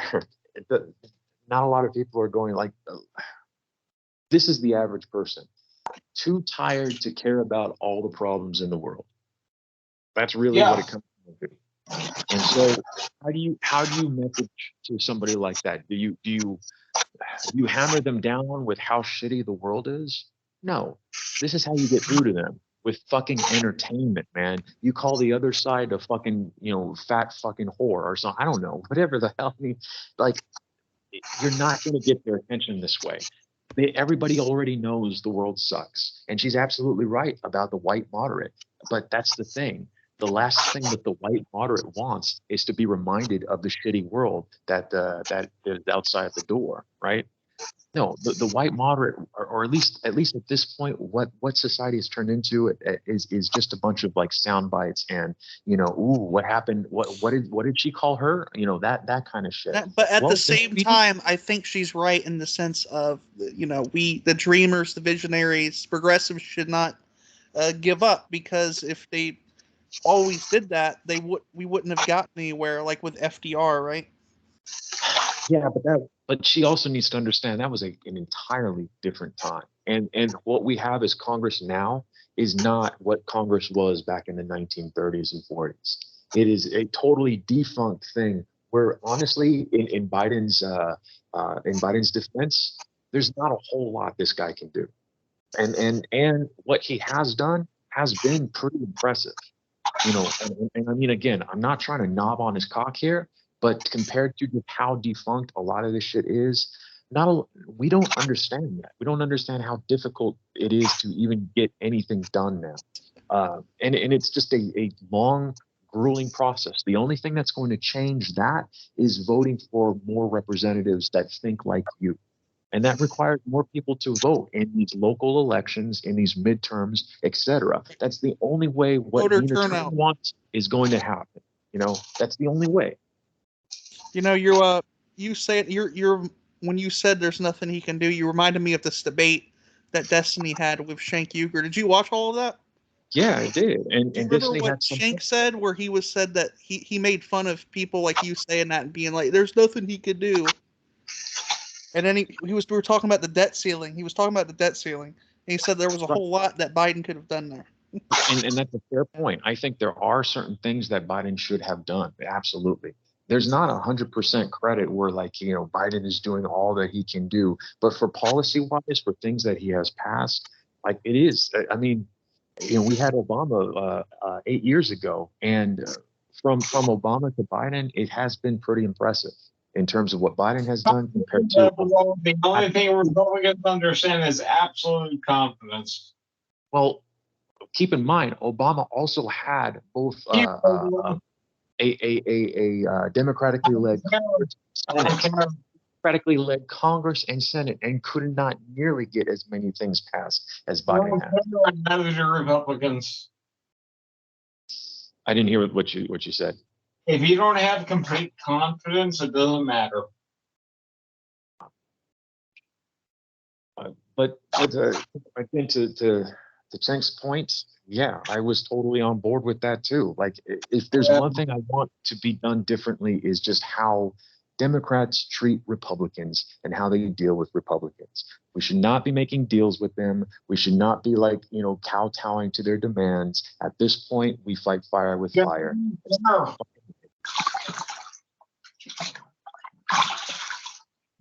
They honestly don't care. I don't think I think they live in the West Wing. They think that, courtesy and respect and all of this stuff. And, well, I'm going to have a barbecue with them next week, so I can't really say anything mean. I don't fucking know. It's just everything. Like, I've never been to Washington before, but DC. I've never been there. But from what I hear, everything is so interconnected and so like everybody knows everybody, and that's why you don't get what we want, because they, their cousin knows their wife or something like that, right? Yeah. In some ways, they're better at the political game than liberals are. They are. Fucking 100%. Like, I admire God, what's her name? Nina Turner's passion. I do. But at the same time, it's like, we really need to focus on one thing and one thing only if this is what you want as a vision. And that's just getting more people on the local level, getting more people out. They give a fuck about you. And say it again. As long as they're better, they don't have to give a fuck about you. I mean, a lot of them don't, but then get them the fuck out. Except they keep winning. Because of all that corporate back money they take. Well, but if Sanders and a few other like AOC, if they've taught us anything, is that like grassroots work. It does. Good luck. Yeah, I don't even know. And again, we've gotten like 16 fucking progressives from grassroots. I mean, what's his name? The guy who looks like Steve Austin, the new senator from Pennsylvania. I forget his name. Good luck winning the general election. Only 60% is enough to beat you. Yeah. What's that name? The only 60%. Not very much. Wait, whose name? The guy from Pennsylvania, the guy who had a stroke too. Fetterman, John Fetterman. Yeah, that was grassroots. Well, completely grassroots. I fucking even donated to Fetterman. Like, it works. It does. You just have to give somebody a reason to vote. Yes. I don't know. I'm not a fucking like policy expert, campaign expert here. I'm just saying, like, I don't think he has a very strong campaign, to be honest. I think he's just largely uncontested. Yeah, Dr. Oz wasn't even living. Dude, it was a close race. I really don't think so at the end of it. But dude, yes, I understand that you can point to like election statistics. I understand that perfectly well. But I honestly believe that he's not hard to defeat if the Republicans actually put effort into it. I mean, they did. Like, because he's kind of like mentally retard, man. Who Fetterman or Oz? You just meet him and call him to question everything he says. Well, he had a stroke. I know. That makes it easy. Right, but no, look, what you're saying is wrong. That was a hugely contested. That was like one of the key races because that would have given. I just don't agree. I believe they can be cruel about that, and they can like extend that to the maximum extent that they can. And I think that at the end of the day, if they actually tried, they would win. They did. They tried their best. No, they really didn't. They really did. Like, there was so much money in that fucking election. Did not present an alternative. So no, they really didn't try their best. They did try their best. Just because if they tried their best, they would have an alternative. No, they tried their best and they failed because Fetterman was still the better candidate. I mean, So their best is TV let's star. see what they do, trying their best plus an alternative. Hey, let's be realistic here. This is the Republican Party we're talking about. I know. And their idea, They listen, don't depend on logic. Keep that in mind. Wait. Their idea of what is a good candidate is TV stars. So Dr. Oz was the perfect candidate to them, and they could not understand why and it's probably stronger than stroke victim Fetterman. They put all out on that Pennsylvania. Oh my God. They just did. There was so much money in those elections. They actually tried. It's probably stronger than stroke victim Fetterman. What do you mean by trying, though, if not like millions of fucking dollars in Senate? They didn't even try. They what? They did not even try. But how? How? Because it wasn't even winnable to begin with. So they didn't focus any energy there. Wait, no, that's not true at all. They focused all their energy there. It's absolutely true. Like, dude, it is not true. Pennsylvania was a key battleground. Like, hypothetically, dude, this is what you're saying. Hypothetically, let's say that the Republican Party wins next election against Fetterman. Are you going to tell me it wasn't true then? I don't know what you're talking about. Because, first of all, he's not up for re-election next election. And second of all, listen to my words. Listen to my words, please. Just for a second. Listen to me. You are saying that a swing state in a hotly contested Senate race that would tip the power scale of Republicans to Democrats was not hotly contested is absurd. There was I believe it was hotly contested, and I believe that we went through a hard 4 years that were led by a Republican. No. Well, you're trying to say that they needed if they were really trying in that race, but what does that mean? They found the candidate that they wanted to find, they supported that candidate, and they put millions of dollars into that candidate. But I'm asking you hypothetically, if a Republican wins next election, how are you going to feel? I don't know how to answer that. Like, it depends on a lot of things. Like, if Fetterman doesn't run his own campaign. On it on honest grounds? There are so many variables to this whole thing. Number one, you cannot just listen, please. You cannot just narrow this down to somebody who just had a stroke during a debate. Fetterman ran a strong campaign. He had a strong candidacy. There's a lot about Fetterman I respect. So, like, don't get me wrong on Fetterman. He did good. He did good. I am only asking the question. Okay. What is your question again? If he loses, what will be the excuse? It really depends on how he runs his campaign, doesn't it?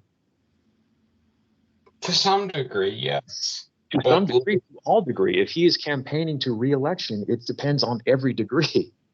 That's how we can see this. So there are things that are beyond his fault. Like for example, he has a disability, and none of that is his fault. I actually give him a lot of credibility in this regard. But none of that is his fault. This is not having any. I mean, there's so many people who have health issues. Like, it's not, and he should be. I understand. Yet it could still lose him the election, and it wouldn't be his fault. Fair enough. But okay, so he loses, and what do you want me to say? It really depends on two things. It depends on the other candidate's campaign, how they ran things, and it depends on Fetterman's campaign. It really does. I don't know how to answer that question. Fetterman, I would argue, is kind of weak, and I would say that his disability is a major contributor to that. And you know, none of that is his fault. Absolutely none of it. I don't think you're right. You know, This is a swing state that's still a very much a swing state, and Fetterman is still he has a problem with articulating his position, and it's not his fault. The messaging he does not have a problem with, and that has everything to do with articulation. Sure, he might have stumbling and I agree. I think that he's bad at conveying his messaging, and I think it has to do with his disability. But again, that's not his fault. But again, that's not true. That was this key thing with his campaign, the fact that his messaging was very clear where he stood. I'm not sure I agree with that statement. I think his disability is creating severe issues for him. And you know, again, that's not his fault. But it is a factor. You're asking me to answer a question that I have no evidence for, so I can't really answer that question. What you were originally trying to debate back then, though, with the 2022. Fair enough, but I posit that his disability is causing enough interference. Fair enough. That it is going to make his campaign hard. Okay, fair enough. But for 2022, his campaign was very strong. He was a strong candidate, and Republicans threw everything they could in that key state, and they failed. So they tried their best. Perfectly honest, I feel bad for him. If you want the whole truth. Sure, whatever, but that's still irrelevant. He deserves a little bit better. All right. I get around this. Yeah, I don't know. I kind of want to get back to this decision real quick. Finish this video. Okay. Let's just have me pause it whenever you need to, and you can talk it out. Hold on. Yep. I'm gonna play it. Student and what they can contribute to the university. So they are overturning a precedent based on a complete fallacy. And let's just read a little bit of what Ketanji Brown Jackson had to say in her dissenting opinion. Sotomayor also had a very good one as well. This is KBJ. This contention blinks both history and reality in ways too numerous to count. But the response is simple. Our country has never been colorblind. Given the lengthy history of state-sponsored race-based preferences in America, to say that anyone is now victimized if a college considers whether that legacy of discrimination has uniquely advantaged its applicants fails to acknowledge the well-documented intergenerational transmission of inequality that still plagues our citizenry. It is that inequality that admissions programs such as UNC's help to address to the benefit of us all. Because the majority's judgment stunts that progress without any basis in law, history, logic, or justice, I dissent. Wait, okay, so this is actually Sotomayor. I'm sorry. Yeah, that's Sotomayor.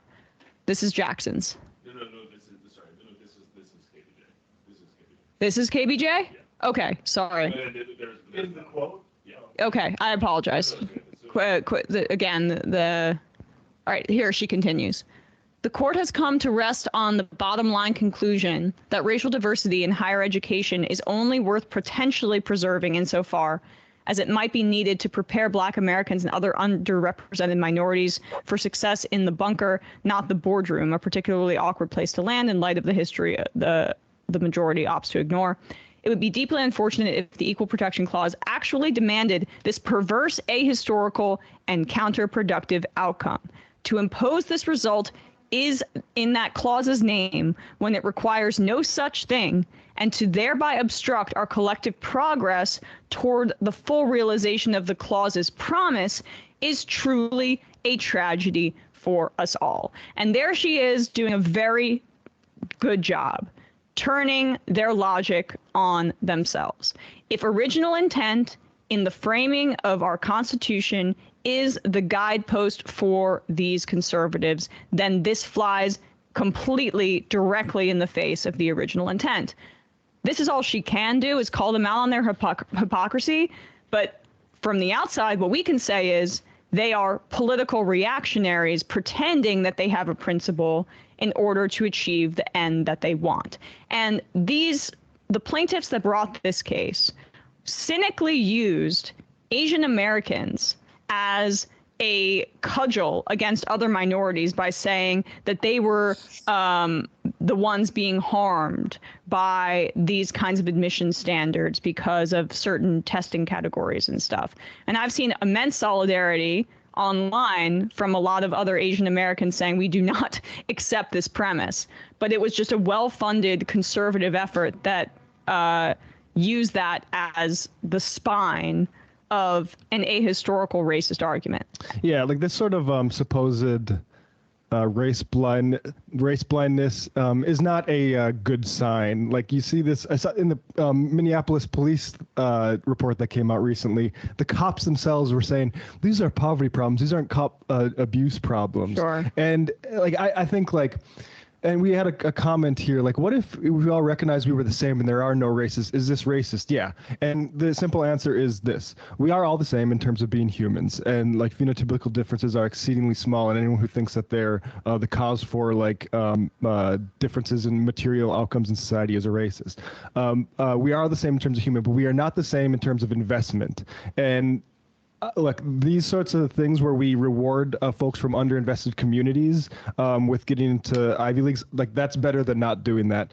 Fundamentally, we need to be investing in communities before, way before they excel in high school. But and way before it needs to be just like the select star coming out of X neighborhood, right. And that proves the myth of like American kind of work hard and achieve mentality, right? Meritocracy. And so like now it's like, well, these Ivies are going to have a big PR problems.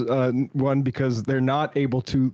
They're going to be reproducing what they were initially made to reproduce, which is the class structure of wealthy people in this country. And that's what this was. Yeah. That was what this was. It's an attempt to slow down progress of using colleges as means to create more social mobility and class mobility, and they try to put an albatross on people's necks in the form of student debt, so that hampers class mobility and social mobility and all the racial elements that are tied into that as well. And then they're trying to do it as well with completely inverting the intention of the 14th Amendment in order to cement a white power structure. Yeah, and this will just the reality. This will just go to naturalize basically a Charles Murray view of race in this country, which is that if they were good enough to get into those colleges, they'd be in them. Yeah. So what's your take on that? Well, first of all, was Tony drunk or something? I think so. Well, I didn't catch the last couple of minutes because I had to fix something with my patient. But I mean, everything that I heard Emma say is exactly right. What I was trying to get at before Togi came in, there is plenty of evidence at this point to show that affirmative action has a positive outlook or positive result on the workforce, on education. It has helped like productivity levels in the workforce. People are more like what's the word I'm looking for? Open-minded about ethnicity, culture, and that does play a toll on people's productivity and their ability to work with other people, right? And then on the education level, and I'll cite these sources. I was just reading some of this stuff while we were watching the video. It's helped African Americans graduate more. Obviously, it has helped the poverty rates. I mean, all metrics that you would imagine this helping, it has.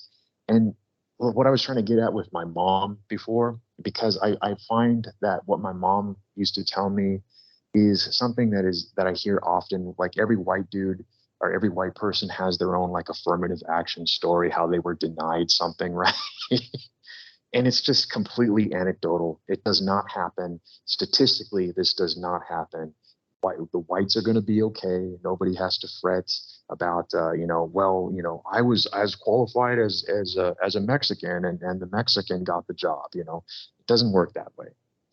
So this largely was just a race baiting fucking what Matt was saying, Charles Murray outlook on race and affirmative action, and it's disappointing because it largely helped with that income mobility that we were talking about before. Yep, it certainly helps remove barriers, huh? Didn't it? Well, what it helps with is our own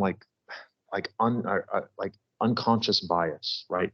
Like you can be somebody who's not racist, but at the same time, like your world is what you know of. And so you're going to be more familiar and more comfortable with like seeing, some resumes like Mark Jackson, Michaela McKinley, or something like that. And then you'll see like Rashawn Johnson and be like, oh, no, I'm going to go with Michaela instead, right? That's what affirmative action is trying to target, like that unconscious bias that we all have. It was a systematic way of trying to help with that, and it worked. Yeah, and I would say equal opportunity employment is also a helpful tool to combat, those negative, absolutely looks you might get from the name like that, right? So when we were talking about what Cenk was saying about Biden, this is the moment where I think Biden should be more bold, because there's nothing to lose with being as outrageous as Trump was, to an extent where you can just say, well, you know what, fuck it, I'm gonna add more people on the Supreme Court. I don't give a fuck. That would be cool. I would have some mad respect, not only for like Biden, but for the administration, that they were willing to go that route. This is what needs to be done, because the Supreme Court is just a dying fucking section of our government at this point, with something that was supposed to not be partisan. It is completely fucking topsy-turvy, partisan, and holding this country back. Yeah, they're divided along party lines a lot nowadays. And you could say that is kind of how it always was, but now more so. And I would argue the same thing about the Senate. I think the Senate is virtually meaningless. It serves no purpose other than obstruction. And that's exactly what the Supreme Court is at this point as well. I think in a type of like constitutional republic, is it important to have like these people who are, kind of like underliers of seeing what the Constitution was saying, and seeing if a certain law, what am I trying to get at? Like proofreading everything. Yeah, to an extent. I just don't think I don't think the Supreme Court is that anymore. It's just a bunch of fucking phonies from the Federalist Society at this point.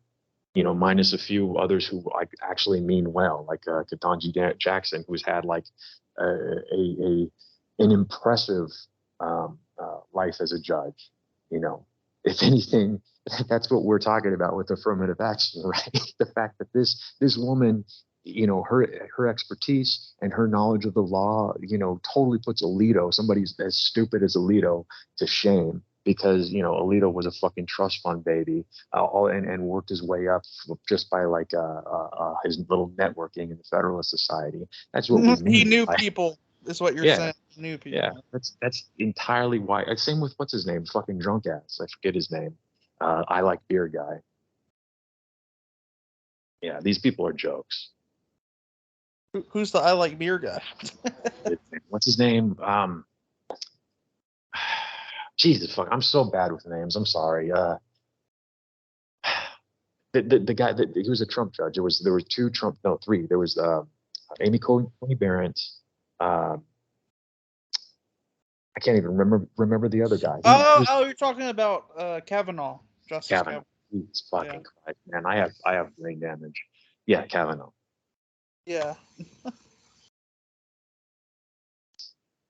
No, there were people who were way more qualified than fucking Kavanaugh. But I mean, he was put there for a purpose, and you know, he's fulfilling his purpose.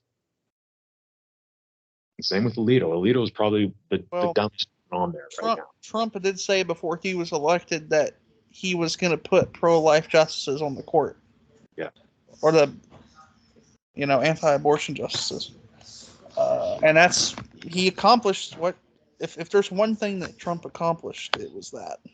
Dude, I mean, that's all they fucking needed. As long as they have power of the Supreme Court, they are almost virtually unstoppable, unless people really get their shit together and start voting and start just going out there and doing what is necessary to take control of these local governments right down to the federal level. That's the only way that we can really balance the power here, because that's a huge deal. I mean, the abortion turnover is proof that it's a huge deal, and it's only going to get worse. Think environmental laws I think that's already happened. Right down to labor laws, like with affirmative action, like the country as we know it today can change tomorrow just because of something that they rule against.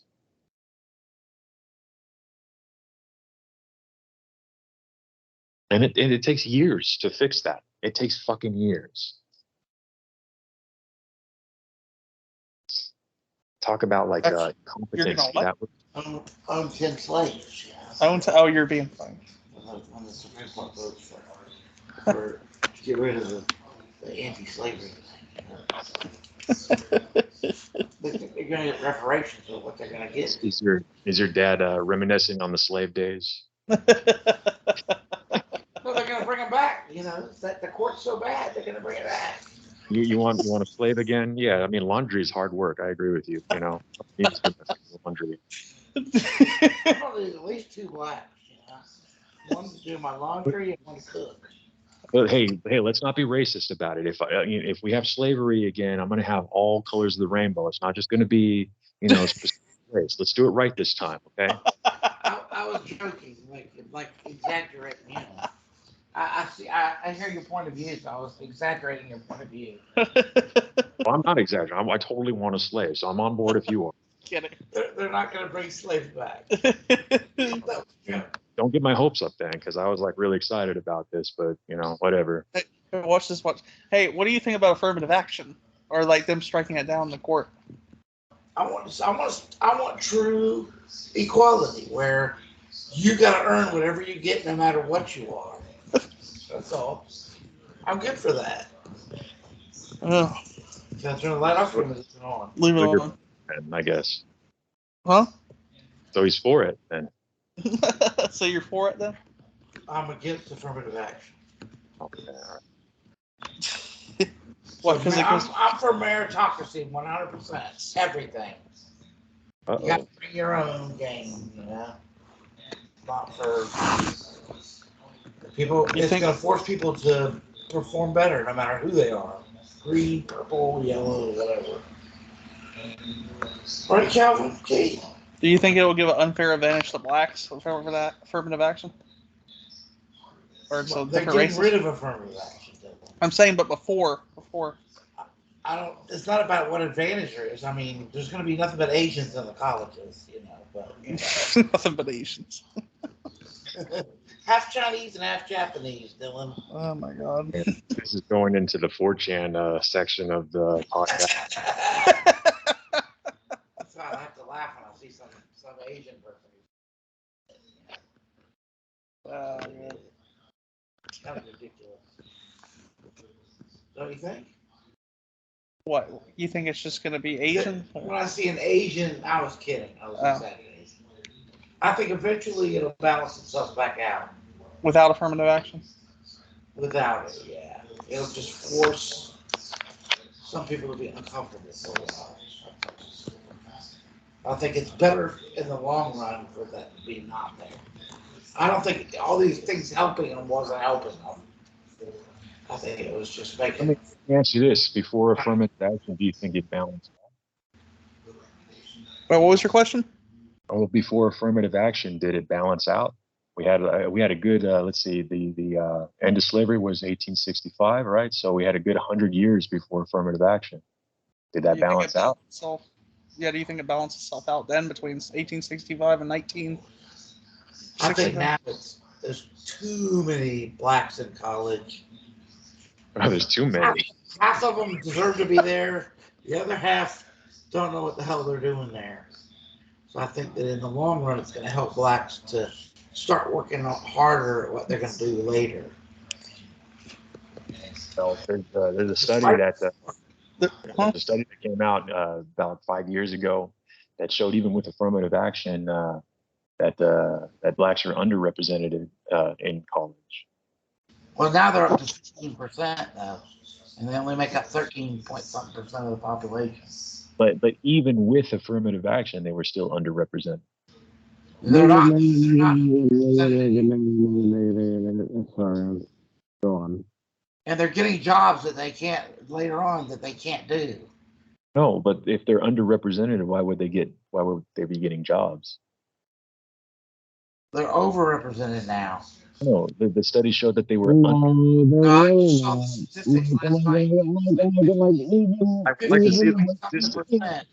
We're in college now. They make up 15-point-something% of the college population.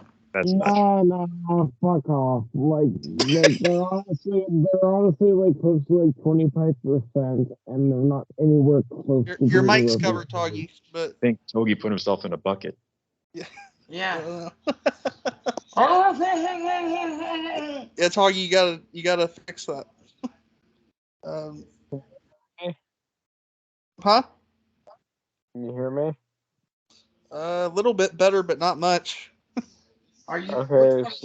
So they're approximately 25 to 30%, and they're nowhere near that. I saw 15-point-something% yesterday. We can look at this right now. How many? They make up only 13-point-something% of the population. People overall in the United States. Population, but the college population. How many black people are in college? At college age, yeah. And that's less than, the whole percentage of the population, but I was going with the overall population. Granted, this is constantly moving, and it is fair to call it as fair it is. Oh, so we have about 2.8 million black people in higher education from 2011 to 2020. So, general, how many people total are in college right now? How many people total? I mean, how many people are total of the population is the more fair question. No. We're talking the population of how many black people are in college. No. Total population is honestly the more fair way to view it. Why would it be the wait? No, we're looking at college. We're looking at the percentage of black people in college. So we have to take the total amount of people. It's not relevant. Like, it is honestly, relevant. Honestly, the only thing that is relevant is how many are actually out there. So we got about 18 million people in college. So about what's the percentage? Let's just say 2.8 to 18. So let's do the simple math. I can't do that in my fucking head because I'm retarded. So give me 1 second. It was over 15% of that number of people. 2.8 divided by. Dude, 1, 2. 15% of the people in college were black? Yes. Okay. Dylan? Okay, 15 times. Yeah, that's my dad. Okay. Hi, Dylan's dad. Yeah, he was right. 15.5. Okay.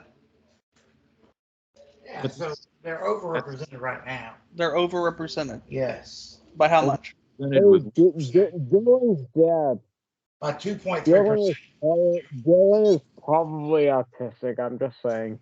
That's not how you would do an overrepresentation, though. You'd have to take all the other ethnicities and then do a ratio of that because it's per capita, right? So we have to do like how are whites overrepresented in the university? Whites are underrepresented in college. Asians are overrepresented. Okay, if everybody, and if everybody's overrepresented, you can't say the same thing about blacks. We have to do per capita. We have to do a ratio between the No, but he said Asians are overrepresented, which is a fact. Whites are But that's underrepresented. what I'm trying to say. Like if all ethnicities But are, it is true. Asians are overrepresented. okay, we can't have every ethnicity overrepresented, or else overrepresentation doesn't exist. That's what I'm trying to say. It Only definitely Asians exists. and blacks.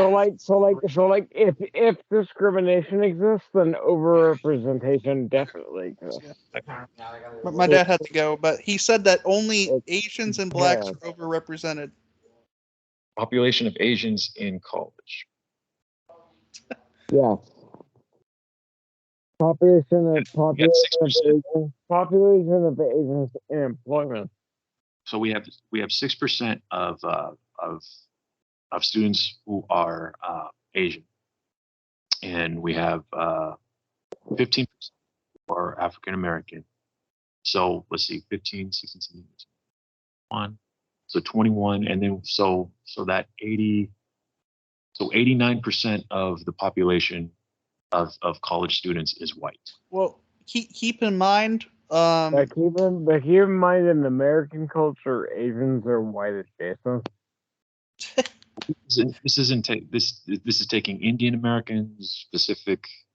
But East Asians are treated as white. Keep in mind, we forgot one other thing. We forgot Latinos too. Latinos. Oh yeah.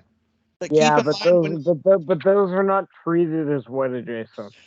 Keep in mind when you're using populations of different races as the standard for colleges, you have to keep in mind that race is not the only factor when college is determined. Well, before, who got in. I mean, ultimately, it's fucking well. Okay, actually, here's a good one. This is the Pew Research Center. Oh no, this is for something else. I'm sorry, I got excited a little bit. Okay, 18, 24, 32%. So, like, as far as like, if we're doing a ratio between the amount of percentages in college, each ethnicity to the general population, yeah, they all are overrepresented. If you compare wealth, it all makes sense. You're talking to a pillow toggy. I know, but if you compare wealth, it all makes sense. That's exactly my point. It's all about wealth. We can do this. We can do this simply. Like, for instance, the population of Latinos is around 17% in the United States. So we can go by percentage points. We can just subtract the total percentage points of the university compared to the general population, and we can compare. There's a reason that Asians are really considered white. And so, with that being said, we can still see that blacks are underrepresented because it's 15.5 for the university compared to the general population, which is about 12%, right? So that's like 3 percentage points. Maybe they shouldn't, on the bell curve average, be so poor. Oh, this is very, very easy math here, and we could do the same with Asians. Asians is 5% because I think Asian population is like 1%. On the average, they tend not to be poor. And then in reality, what we're talking about is wealth privilege. Right, but I'm just trying to make one simple point, and the statement that was made was that blacks were overrepresented in college, but I'm trying to make it relevant here to the general population, and we can't make that statement if all ethnicities are overrepresented compared to their general population. And so what we can do instead is subtract that percentage point from college to their actual representation in the population. And we can see in a merit-based society, what do you want us to do? All my point is that blacks are still underrepresented because it's only about 3% that they differ from. But in a merit-based society, we don't get the fuck. I'm just trying to make but you get my point. What Galen's dad was trying to say. That's all I'm doing. Yeah. I don't give a fuck about Dylan's dad. Well, he was just. I'm just pointing out, like, we're America, right? Fair, So, like, but what do you want? Okay, I only did it because he made that statement. Yeah. I'm just trying to say this is why we can't do that. This is why we can't make that assumption. Unfortunately, merit is highly correlated to financial success. Okay. And financial success is highly correlated to race. And while all of these things can be true, it doesn't change what we are. Doesn't change what we are. Okay. I don't know. I was thinking of going to a, I guess you could say, fun topic somewhat. Not so much political, really. Because, while this is a progressive-centered podcast, we could talk about other stuff. But I wanted to see what you thought about this. Progressive. No, go on. Huh? Go on. He's like, it sounds like he's talking to a pillow. I can't understand him fully. Okay. No, I just want to irritate points. Okay. Are you ready for this, Jason? Yeah, I'm ready. You can say pause it whenever you want. I just want you to. So this is like some sort of dating podcast or whatever I ran across in like the Destiny sphere of things. I've seen a little bit. Yeah, go ahead. Okay. Just tell me when to pause it or whatever. Yeah. I will. Hold on. I think that we should all just definitely respect each other's opinions and respect each All right, other's preferences. pause. Like, Just totally we fucking can all wrong. think differently, and we. Huh? Oh, you're being. We should respect. I will always respect each other's opinions, but I won't necessarily believe them. No, I'm just kidding. Go ahead. We can all have different preferences, and that's okay. But we don't need to be like mean about it. You know what I mean? Like.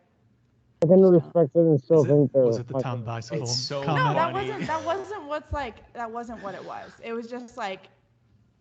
I'm just gonna leave it at that. I think that like. What did we say can that all was have. mean? We can just all have different preferences, and we can all like different things, and that's okay. Sure. That's what I said from the beginning. I am curious though. What did we say that was mean? I feel like we don't need to like fully get into it. It'll be a whole thing, but it's just like, once you guys get into this thing and you say town bicycle and you guys all kind of agree and you guys all agree with each other. Like, that's good though. Like, that's fine. You guys are friends, you agree. You guys can talk about that, and I agree with a lot of my friends too. But like when we're having a discussion like this and we're going back and forth, like we need to like give everybody a chance to, not be judged and not be seen and looked down on. Yeah. I'm not sure. Were we judging? Tohi. I probably was. I'm not trying to go to bed, man. I can't understand anything that you're saying. No. But every time you talk, you're cutting into the video. I'm not trying to be mean. I don't know what you're saying. Yeah, it sounds like he's talking to a pillow. I don't know. Anyway. Go ahead. Well, I think I don't mean to look down on you. I didn't mean. No, it's fine. It It doesn't bother me. We're having a conversation where a lot of people can see, a lot of people are viewing it, so I'm gonna voice my reaction. Respect. Yeah. Respect. Yeah, I mean, as far as the body count thing, as It's far just as like, it's so funny that you guys are so stuck on this to me. It's not just us. It's like all dudes. Well, it's really not. Like, I promise you, it's really Brandon. not all dudes. It's not. None of my guy friends care. None of my guy friends care. definitely Yeah, but we have very different friends. I think me and you both know that. That's true. I think me and you both know that. That's true. Most guys are not gonna. Most guys can't be honest though. No, they can't. My guy friends are so honest. Like, I have so many friends that are guys that are. Please, can you have them come on to the next show? Absolutely. Because. Absolutely. To me, it boggles my mind that a guy would be like, "Gee, I really want a girl that 100 got like." Yeah. Okay, I'm gonna bring they're them down? on. But I just don't care. Okay. Well, Yeah. What were you saying? That's a good place to pause, I guess, where the commercial is, because as you know, I'm kind of going through this right now. Okay, with that end note, with what that guy said, would it matter to me if my significant other had a high quote unquote body count? No, it doesn't bother me too much. Actually, at this point, I think I would kind of prefer it being the fact that my wife was like a virgin, before we met. I think when you have at least a little bit more experience under your belt, you understand a lot. Like there are two perspectives. One, with experience and knowing a little bit about dating and knowing a little bit about how a relationship works. And another one where you picture everything about a relationship like a fucking movie. And that's not healthy. And it adds to some issues, especially when the other person has dated before. Yeah, you run into some things. But no, I mean, I don't view that as anything meaningful and the way that these fucking guys do. I think that's silly. Yeah.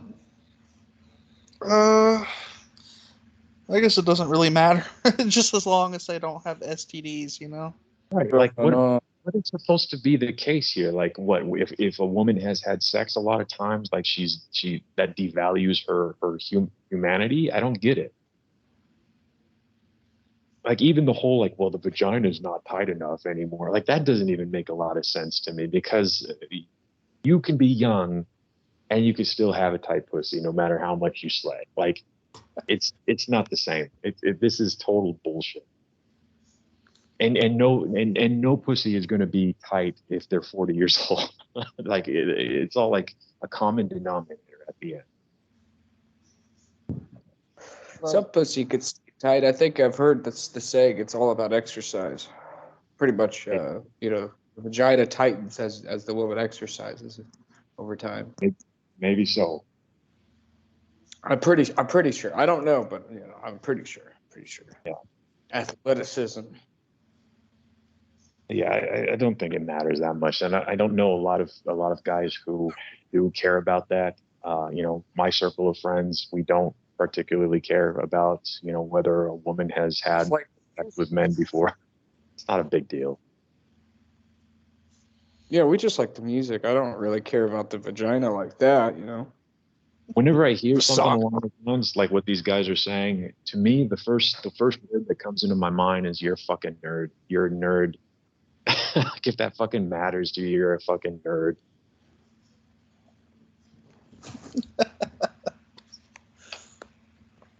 Oh, yeah, there was some Mexican girl I met on Discord from like LA, and she was telling me about how much she valued marriage and commitment and stuff like that. She said that she's like 20, hasn't had sex yet, is waiting till marriage. Not was religious, isn't anymore. They're like agnostic or something, but that's one of the things that they kept after becoming agnostic. Yeah.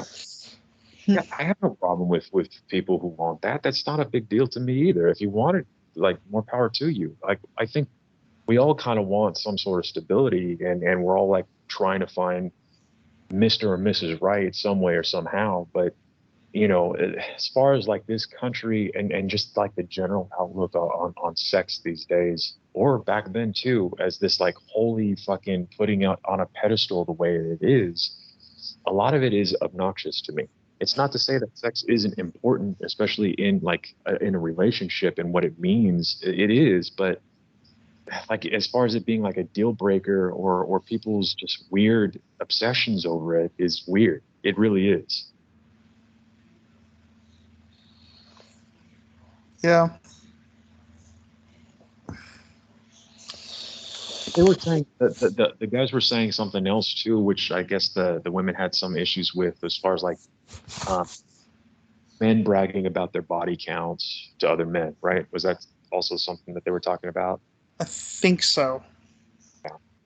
That is something that is true. Like men go through this thing. Like it's just it shows how like more of a man you are, I guess. And there's always like this competition line, but it's a younger dude's thing. Like when you get older, I don't care anymore as much as I did before, trying to like brag about that shit.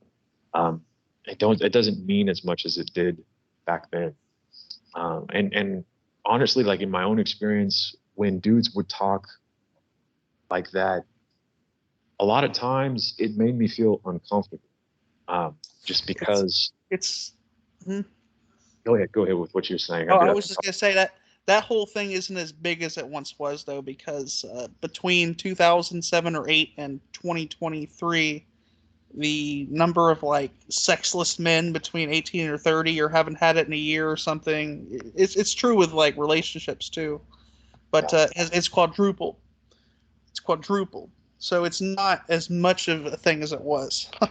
Bragging about how many people, because there's like a third of the young population that hasn't even fucked yet, or had it for a while, or whatever.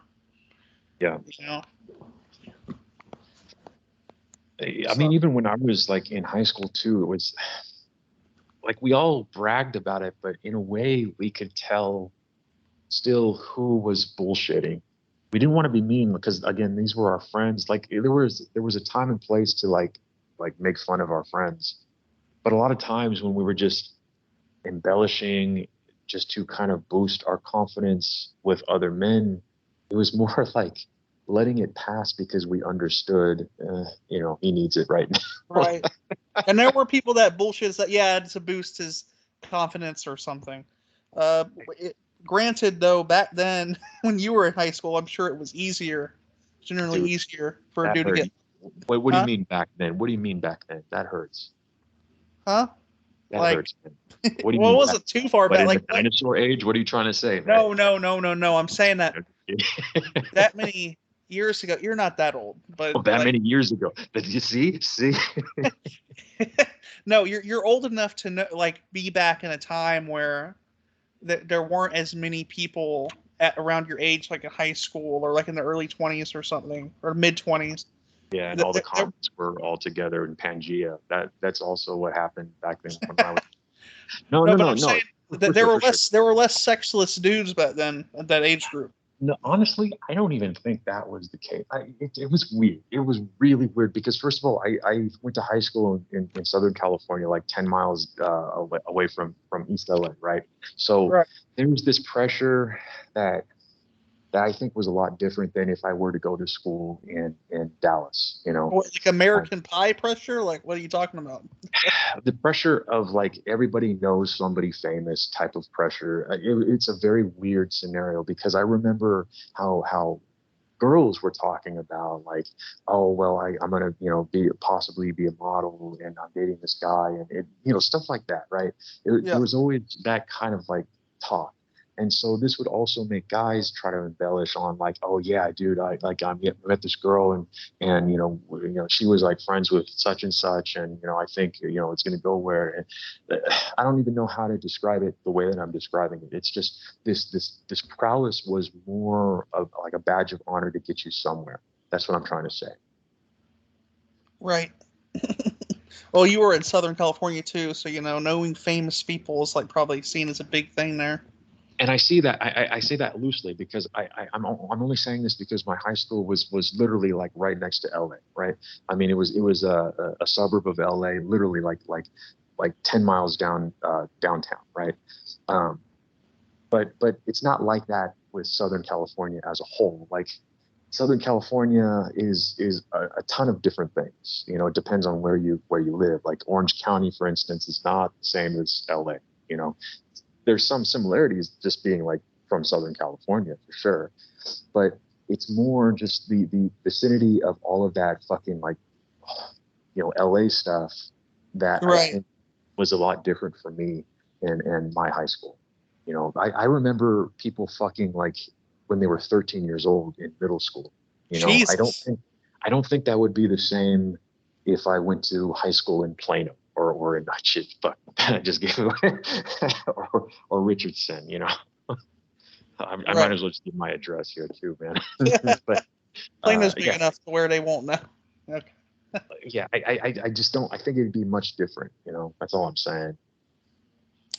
Yeah, it depends on where you are. Like, and see, that's the problem with these sort of podcasts or just people talking about dating and what men and women like in general.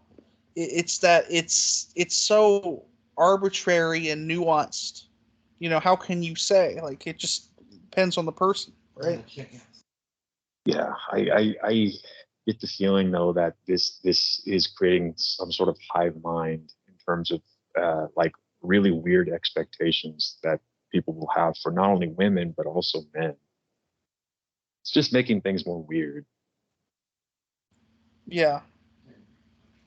And I do see it. I see it with my brother-in-law. You know, he's a young dude still. He's like, he's 18 years old, and his interactions with women, the advent of like Andrew Tate and all that stuff. But that's neither here nor there. I don't think we're there in the video yet where Andrew Tate is relevant. So why don't we continue? All right, I'll continue the video. They don't care. They don't care. I'm gonna bring them on. Then they've And they're super attractive, super great guys. slave super mind. Fun. Slave mind. I mean, they've had the programming injected No, they're into just their head. they're just like thinking about other things. They're past that. They're beyond that train of thought. Like they're thinking about women in a different way. Let me ask you a question. How many of these dudes would make good husbands? All of them. I doubt that. I promise you. I doubt that. Shots Promise fired. you. Shots fired. I doubt it. They would. I love them all. So anyways, Well, it's just like I promise you they would. Like they're my best friends. Like I have a really solid group of friends that we all like have talked about all this stuff and like But they would be guys- great husbands. Like they would. guys can't Wouldn't cheat on be- their wives, would be committed. No, they see women past that. They see me and they don't think of me as just like a woman with a high body count. They Yeah, think but they're of your me friends, as a right? friend. I don't think yeah, but they're your friends. Yeah, they're my friends. They But- think of me and they think of me like they think of their guy friend. Like they are. Yeah, but they see me as an equal. They don't see me as somebody that should But have a low you're, body are you count. saying when they're pursuing a romantic partner, they have communicated to you Yeah. that they do not They care? don't care. They've communicated that. Yes. Overtly. Yes. They've said, I don't care if she's slept with 300 men. No, we've spoken about this before. They don't. I don't mean, care. Giving the dogs bread. I think they're lying. Cap. I don't. There's no way. Total cap. There's I just no don't. fucking I just no don't think god. so. Total cap. So if that, What'd you say? Let me pause it right there for a second because. So, let me ask you this. Okay. Do you think it's possible to chew gum and walk at the same time when it comes to women? Like, for instance, let's just take an example, like with a porn star. Okay, so let's call her Kia Tequila. I don't fucking know. Kia Hyundai. Let's call her Kia Hyundai. Okay, so we know Kia Hyundai, the porn star, right? And we see her videos, and yeah, we jerk off to the videos. But then we see her in interviews, right?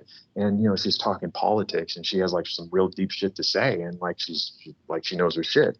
Is it possible that we can both like objectify her in a sexual manner, the way that we jerk off to her videos, but also see her equally as a human being as well?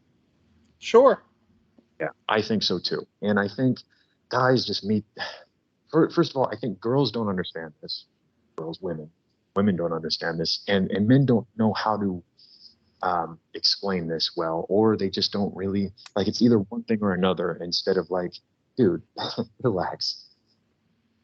Like my sexuality, yeah, you're goddamn right. I'm going to look at every like attractive woman and be like, yeah, fuck yeah. But I'm also, it's not going to be to the extent where I'm just like a complete barbarian, dip her over and start slapping her ass and shit. No, obviously I'm going to respect her as a human being, respect her space, blah blah blah, right?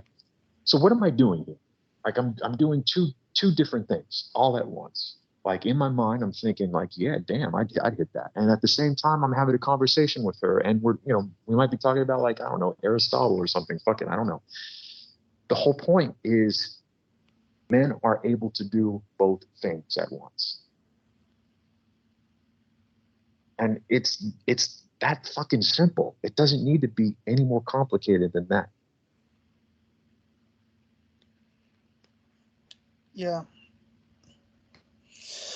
So just like think of everyone as human beings, Yeah, and as human beings, yeah, I mean, there's some human beings that I want to fuck. If you were a dog, I wouldn't want to fuck you, right? So I guess you might be a human being then. What would you say to the person that makes the claim that, oh, it's different for guys than it is for women because women can get pregnant, so their body count, matters more, or something like that? In what frame? Like I just heard someone say that before. Huh? I mean, I think it's a weird double standard. Like, women have control over that. If they practice safe sex, why would it matter their body count? And it's like equally control. Like, we have the ability to get women pregnant. So what? We don't have any responsibility in that? Like, no, it's meaningless. Right. Well, I mean, if we keep having Supreme Court decisions like we've had, we might have to start worrying about stuff like that. Right, for sure. I guess we have to start, thinking about vasectomies and whatnot. But I guess we're not there quite yet. Right. I think a lot of this is just like religious mumbo jumbo, and them thinking about sex and this holy, like, symbolic thing that just is not the case.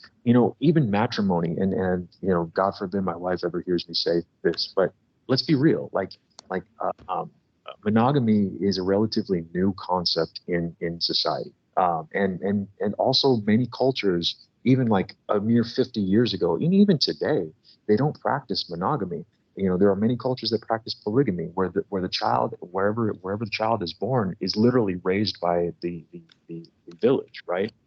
It takes a village to raise a child, literally, and even like the whole concept of monogamy is not really natural if we really want to put it. Would you say it originates with religious dogma and governments? Yes. Okay. Well, not necessarily. No, actually, monogamy comes from being poor, really. Because think about it this way: the people who were able to be in polygamous type of things were people were in power or money. Yeah, and the people who did not have that, I mean, they were in monogamous relationships because it was stability. And well, I mean, that's kind of true now, though. You see, you hear about a lot of rich people fucking around multiple people, even being married to multiple people. Yeah, so nothing has ever really changed. If we really want to get to the nitty gritty, nothing has ever really changed. But as far as monogamy as a like structure or like a concept, an institutionalized concept, that is relatively new. Right. I forget where we're going with this, though. What were we talking about? Let's just continue the video and see what we get. A woman had slept with 1,000 men. I'm sure they that wouldn't care. There's a fucking limit. Like, there's obviously a limit. Why is there? But we've never talked about a limit because we're not like, oh my god, that's so crazy. We're like, oh, I don't really care about that. That's just a thing that comes up, and we say, I don't really care about that, and then we move on to another subject because we don't really care. But maybe they, you know what I mean? Maybe they're so it doesn't saying, go past that. But the conversation doesn't go past that. We say we don't care and we move on. I hear you. But maybe they're saying that to appease. They're not. Most men will disagree with women. Ian Clasper said. Okay, they're not trying to impress me. They're my friends. But, like, you guys can think whatever you want. Most men are not going to disagree. We're connecting small, diverse companies to big money. All right. So what would you say to that little part before the ad came on? Well, I think they're right that these guys look. There are some facts here that women need to understand. And it's not that these don't exist, they do, but you really need to be on your guard a lot of times if you are an attractive woman and have guy friends. And it's the same if you're an attractive guy and you have girlfriends, right? I believe that there are things, I believe platonic relationships exist. They do exist. However, the hint of attraction is always there. And guys are notorious, as women are. I mean, I think this is a human thing. It's not like a guy-specific thing. But we are notorious for having women hear what they want to hear, especially in an area, Right. I think those guys are telling those girls what they want to hear. Oh, for sure. Well, dudes do that all the time. Yeah, I could be entirely wrong. They might be like genuine dudes, and what she's saying is completely true. And guys exist. You also have to ask, like, there's a high probability that at least one of those best friends is into her. Yeah, Yeah, I think that's very likely. And just isn't saying it. At least one. Like, it doesn't even have to be all of them, but I know at least one of them is. Yeah. And I mean, I'm only making that assumption with you because of my own anecdotal right. evidence. And same for me. I would say, generally speaking, I don't know, like, women just seem to be more capable of, like, making friends with guys than guys are with women. I think guys, a lot of the time, they can't really. Oh, it's understandable. Yeah, it is completely understandable because guys don't know how. Well, I mean, there's two things to this. Like, number one, girls genuinely do not feel safe with. How do I put this? With guys, there's definitely like a distrust there. Always. And guys don't know how to approach themselves in a way that isn't fucking retarded a lot of times with women because when I mean it takes time and it takes a lot of like self-evaluation in terms of like approaching women as a guy. You have to figure that shit out, and it takes a lot to figure out like the fucking pickup lines are not going to work, the fucking weird shit's not going to work, like. So there are plenty of times where a dude is going to approach a woman, no matter what, and just look like a total fucking asshole. Right. And most girls that you make friends with are going to be in school. I mean, that's just a given, or at the work. I would also say that, like, let me give you an example. So, like, compliments, right? Yeah. With this digital age and everything, and just how it is, there's a lot of women who just get compliments on the daily from multiple dudes all the time. Yeah. And so it loses its meaning. And so it's kind of evolved into like a big, huge like competition almost. Dude, I even think that's why this whole like, dude, just be an asshole, girls love assholes thing took off because of exactly what you're saying. It doesn't always work. It's I honestly think it works on like damaged women. Dude, I don't even think it works the way that people think it does. Like your friend Andrew, our friend Andrew, the Jewish guy. Yeah. No, it doesn't work. It's more about like telling a joke to, like, if you're a stand-up comedian, you understand like the joke that you tell. It's not just the joke; it's how you say it, the timing, the tone, all of that stuff. That's exactly like a lot of how your interactions with people are. How you grasp people's attention is not just by the things that you say, but how you say it and when you say it, etc. And if you're just going around like just being a dick to women, it's just not going to work the way that you think it is.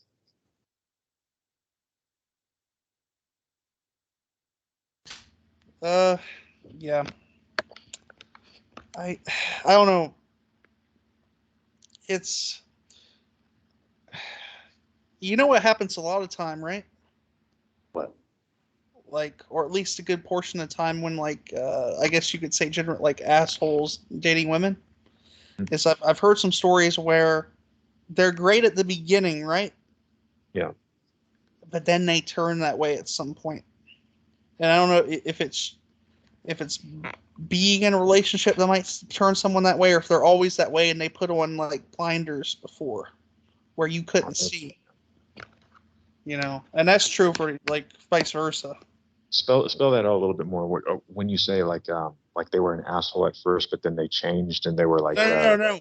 You got it backwards. I'm saying okay. They were great at first. Like Lauren was telling me a story about this.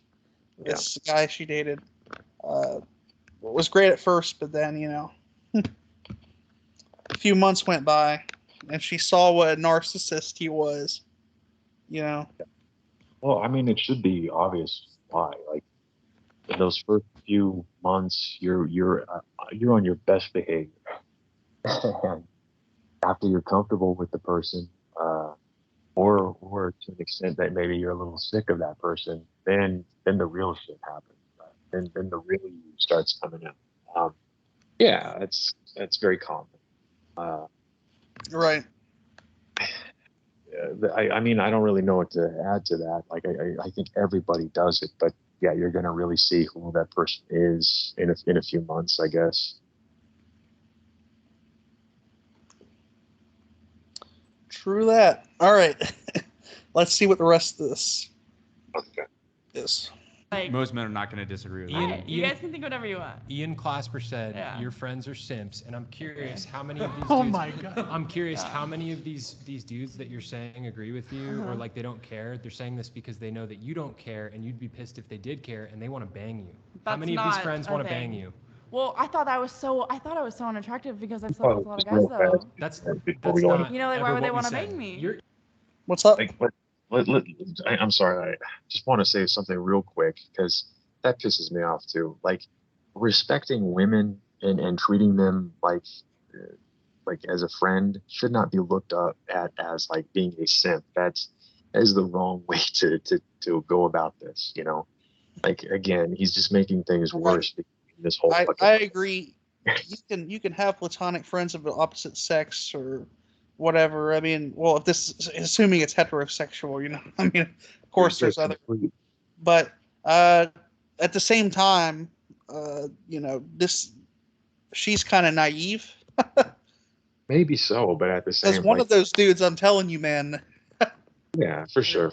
But I mean, that's like a meathead approach to all this. Like, oh, if you're nice to a girl, you're a simp. Fucking Christ! All right, I'm sorry. Go on with the video. Okay. You're a beautiful girl. It's not that you're unattractive. That's not what it is. That's not what it is. It's not what it is.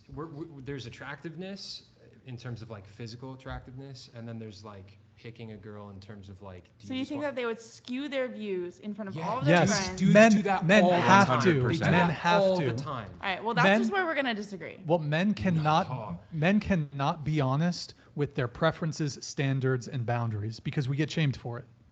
Because it goes against the status quo of what is considered socially acceptable. For example, if a guy says, "I don't want to date a woman who's overweight," he's like most fat phobic. You're going to get shamed for your preferences. Men's preferences, standards, and boundaries are almost always going to be met with contempt, derision, some sort of shaming language, insecure, small dick energy, misogyny, all this stuff. Yeah, and dudes that are put in the friend zone who are simping for a chick, they will 100% compromise on their values and stuff so that they can get a morsel of that pussy. Like, it's such a common thing, truly. Okay. Truly. I'm just gonna disagree with you guys on that exact subject. Audience, do you guys think that her friends are simps or not? Tell us. Oh my God. Like, you don't know my friends. Like, you guys just don't know that dynamic. And you don't know like the group of friends that I have. Like, it's different. It's different. You're right. We don't. Yeah. Okay. Well, we'll move on from the body count discussion because you've definitely. It's so funny. If you guys want to come in on more, that's fine. We want to obviously give you guys a chance to give your take. But Jane, do you want to come in with your final thought or question for the panel? I would. My final thoughts. I appreciate being on here, being asked to be on here, meeting some new people. Thank you for coming. Like socializing and like meeting different people and their perspectives because I think regardless on what side that you're on, I feel like it either helps better your opinion or helps broaden your mind a little bit more. I would like to say, you know, it's kind of refreshing though to see us how we can be different on certain things, but then kind of unite together, which I think is kind of nice. Like especially for us to just be able to have an open conversation. And yeah, we might get very passionate about what we're passionate about, but in ultimate, that's like such a beautiful thing that we can actually be passionate about and what we want to talk about. You know what I mean? Amen. Yeah. I thought it was very fun. I haven't had a conversation like this in a while. And it's good to get it out and be open and do it in a non-intimidating way. I think. What were you saying? This part's kind of pointless. I think just watching them, kiss each other's asses. I guess. That's man, there was something else that he said that I disagree with wholeheartedly. There is a pressure that is put on men, definitely. As far as like the values, though, I think that's a little, that's a little obnoxious. If anything, the entertainment industry and what we value as beauty and aesthetics and everything like that is sexually appeasing has everything to do with men being in charge. So it's what women or what feminism calls the patriarchy. This is what it is.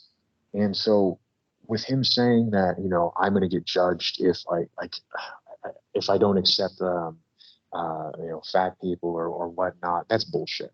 That's bullshit. You are attracted to what you're attracted to, and nobody's going to criticize you for it, and nobody's going to. That's not the world that we live in as men. It's the world that they live in as women, for sure. And as far as like her friend here, like what the dude is doing is honestly what we all fucking do. You know, when we're attracted to somebody, when we want something more in a relationship with somebody, we're going to lie a lot about our motives. Let's just put it that way. It's not something that is like specifically to men. But yeah, I forget exactly what he said that kind of triggered me here. Like our standards of what we view as attractive is not like we're not being chained with that. It doesn't exist in this world. I think that's something along the lines that he was trying to say. Am I right there? Yeah. Okay. And maybe I like skewed what he was really saying, but I just got the feeling that he was trying to say like I have to look at other things as attractive. Like I'm being forced to look at other things as attractive when I don't want that to be. And that's not the case. I think. Well, also, I mean, does he think that women aren't shamed for standards they set? And I don't think he would make that statement because I think it's. But that's what it sounded like he was saying, because he said that men are pressured to, yeah, like they can't say that they wouldn't date in like a fat woman or something. Right. Well, like there isn't shame put on women for saying that they wouldn't want to date a fat man or something. Exactly. Yeah, I get the feeling that's what he was trying to say, something along the lines like, you know, like I'm forced to date a fat woman, and if I don't, I'm fat phobic or something like that. I just got that vibe, and I thought that was just an obnoxious fucking thing to say. I don't know, man. Let's play a little bit left of this. I was so okay with this conversation.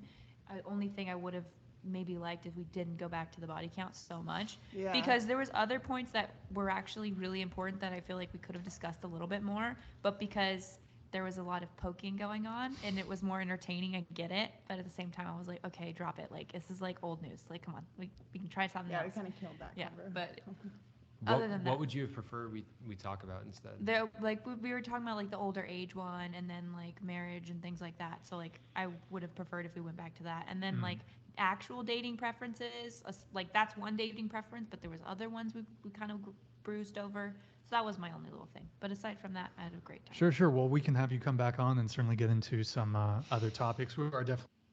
What is this channel like? Is it like a Fresh and Fit type of thing? It's similar. So they're a competition of Fresh and Fit. Okay, yeah. So Fresh and Fit is more of the alpha males and like alpha, try to be alpha male, red pill.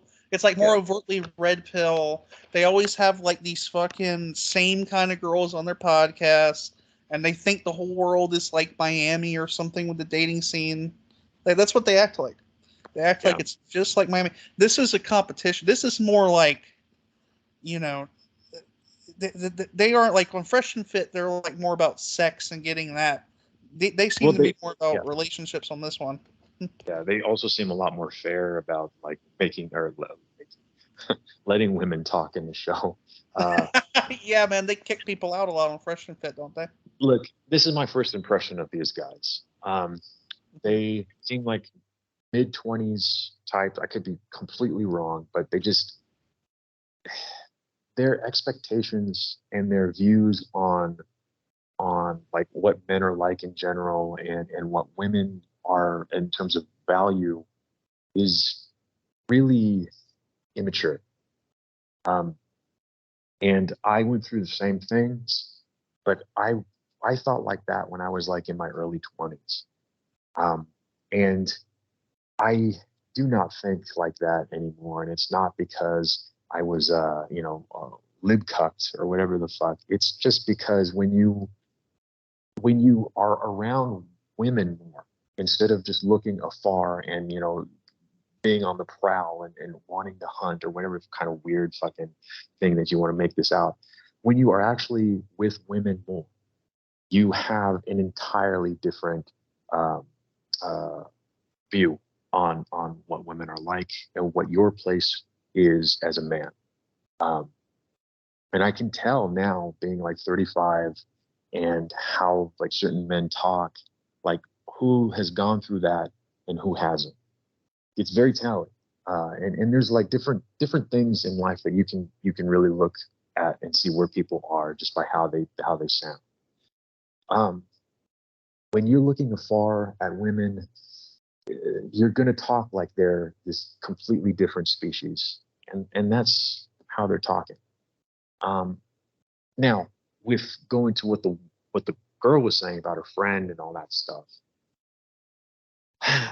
it might be very, very true that these guys are just telling what women want to hear. But at the same time, like again, dude can't chew gum and walk at the same time. He totally can. And maybe he wants something more, but it doesn't mean that he doesn't respect her as a person. It doesn't mean that he doesn't respect their friendship or anything like that. Like there's so many variables with our relationships that it's not just one thing and one thing only. And that's what's so frustrating about these conversations. It's just so black and white, so one-sided.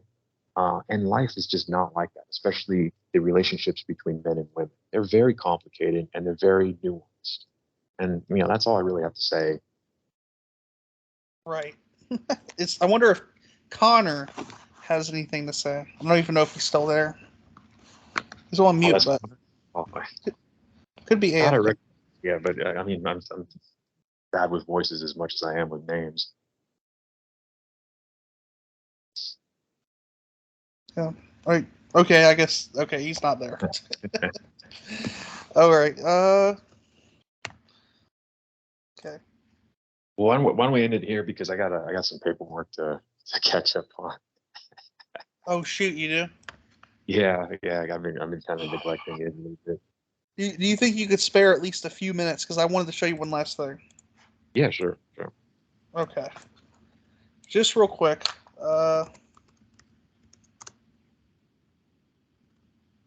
Hey, what's going on? Yeah. Hey, man. Just hanging out. Gonna go to this video here. Oh, here it is. You guys have been having this long discussion. Yeah. Wow. Damn, 3 hours, man. Yep, long one.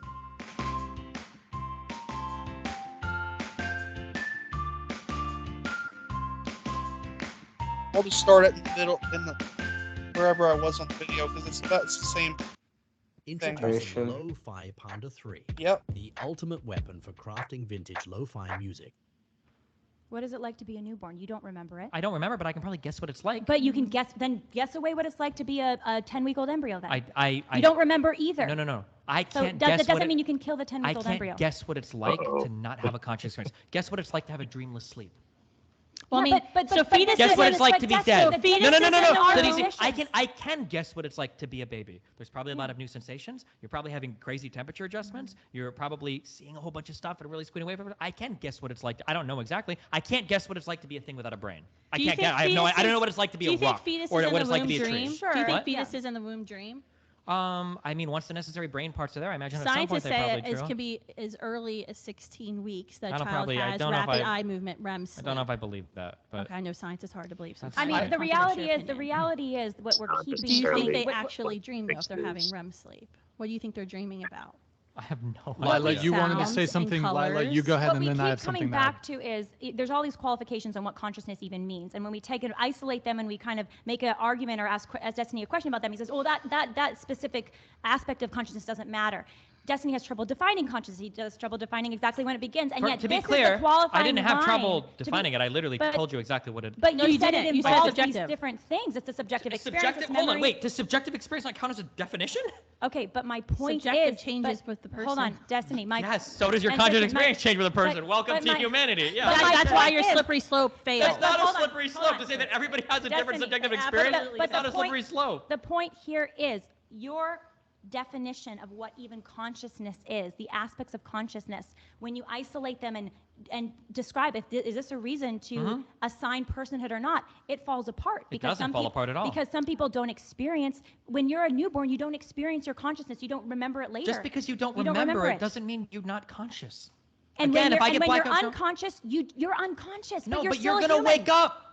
And when you're an embryo pre-consciousness, you're going to develop it if someone doesn't Develop tell it. you. You're not waking up because there's no experience to speak of. But Nobody why can does be the developed. development matter you so can much? actually say Because the you child. can't answer that Excuse me, the question. child. So what do you think about this, Jason? Well, okay, so there's some caveats with what she was talking about with the whole rapid eye movements and fetuses and all that stuff. So what we do know is, I mean, I'd be curious if she eats meat, by the way, because chickens and other mammals have like REM sleep as well. I don't know if chickens do, but all mammals have REM sleep. So I'd be curious if she eats like beef or anything, if she's worried about that. But that's not. I mean, again, that's a totally fucking different thing. I don't even think it's relevant. But when it comes to fetus and when it comes to brain development and all that, like despite the fact that it can have dream stages at 16 weeks, doesn't mean that the brain is fully functional in the way that she thinks it is. And no, we don't have any proof just because there's sleep stages that the fetus dreams. That's two totally different things. All we know about dreaming, for instance, is that it occurs in REM sleep, in like people who are not fetuses, right? And that's not even true, because in stage 2, we also seem to be dreaming. So to make that statement that the fetus is dreaming, just because there's like a recorded REM sleep, it doesn't mean the same thing. It doesn't. It just means that there's recorded REM sleep.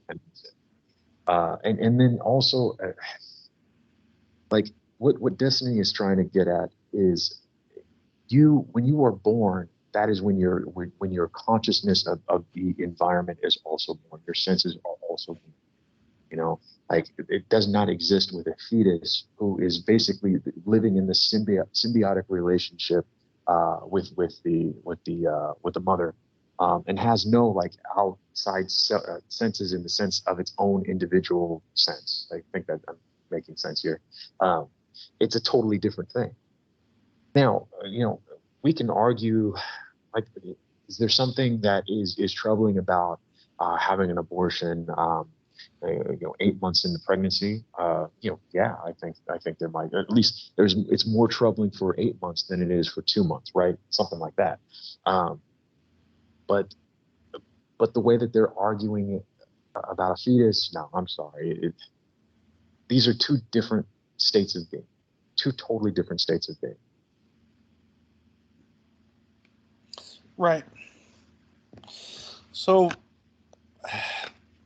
where would you draw the line yourself? Do you know? Like, what I know about like embryos and whatnot, when you have a brain that is developed to the point where, I don't know,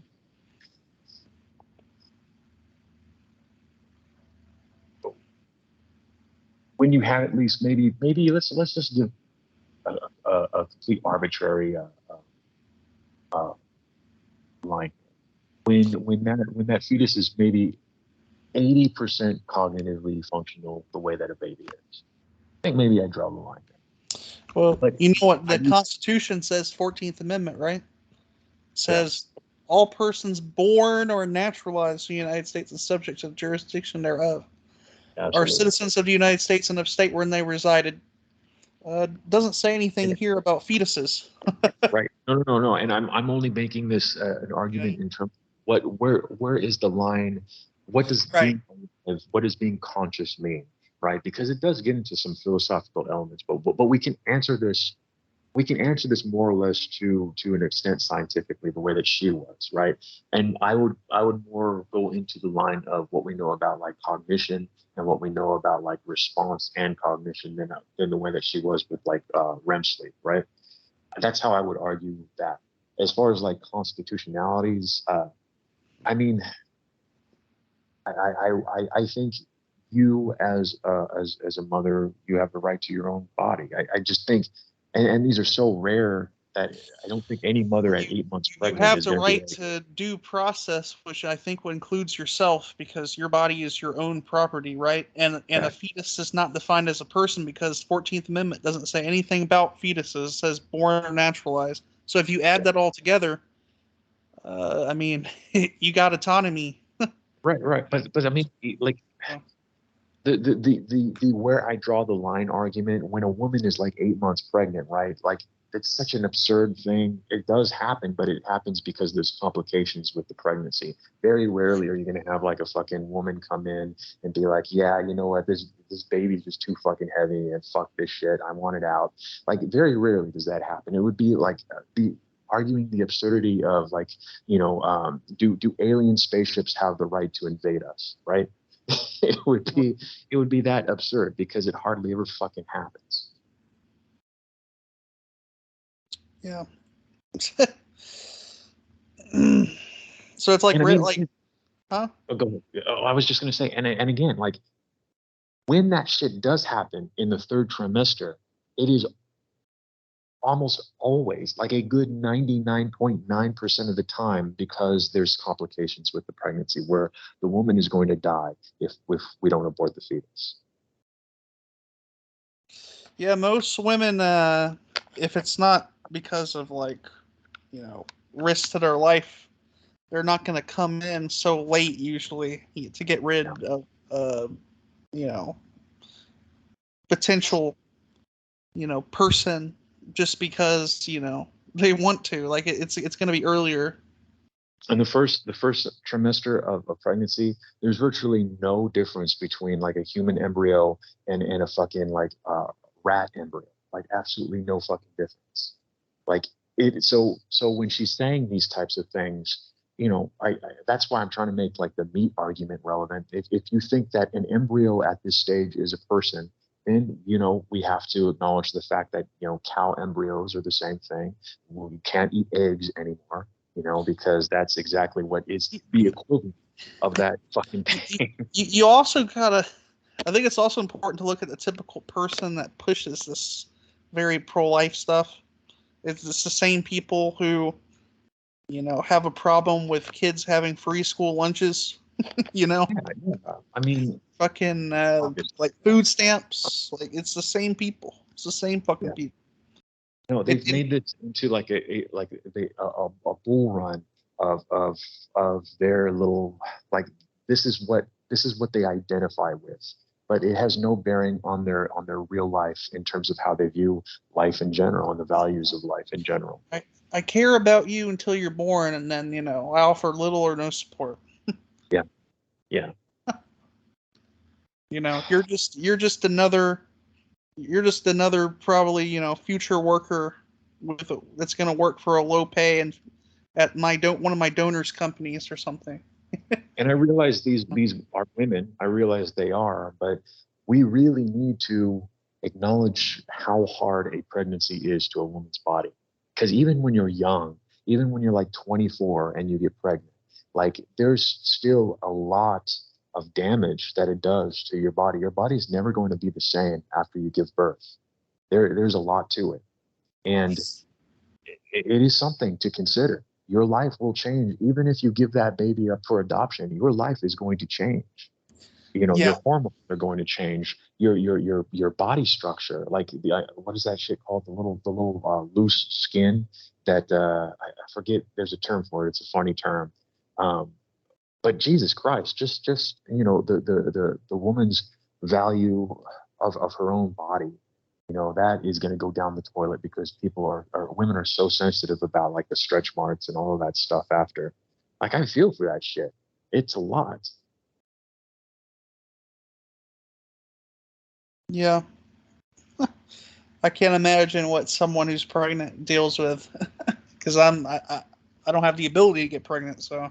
Yeah. Exactly. Yeah. And I mean, it might seem like it's superficial to say like, oh, you're going to be worried about your body, but just imagine yourself here, like how superficial we are as men and our bodies, and anything that happens if we get a fucking pimple on our face, and how insecure we feel. Imagine you're 18, 19 years old, you accidentally get pregnant, and you're forced to give birth, and your body changes like forever now because you can't have an abortion. Like it's obnoxious. It really is. Yeah.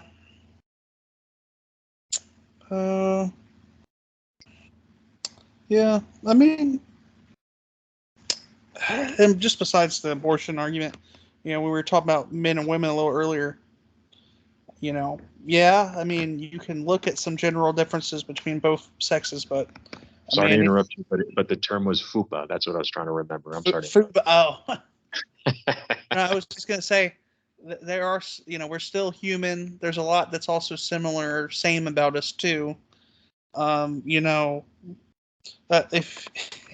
if you listen to like right wingers, just a lot of them like in that manosphere stuff and shit, talking about how like how men are, how women are, right? Yeah. Man should never cry, never be vulnerable in front of. I mean, I think men, generally speaking, are just as emotional as women. I just think a lot of the time they're shamed, by certain people for it, and so they don't as much. They try to appear tough or something. Actually, I mean, you're right, but I think you can even argue that men to some emotions are more emotional than women. Yeah. For example, we have a larger amygdala, which that's where our like emotional stimulus mostly comes from, right? Like our anger, our fear. By average, we have a larger amygdala than women. Women have a larger hippocampus than men usually. They got longer memories.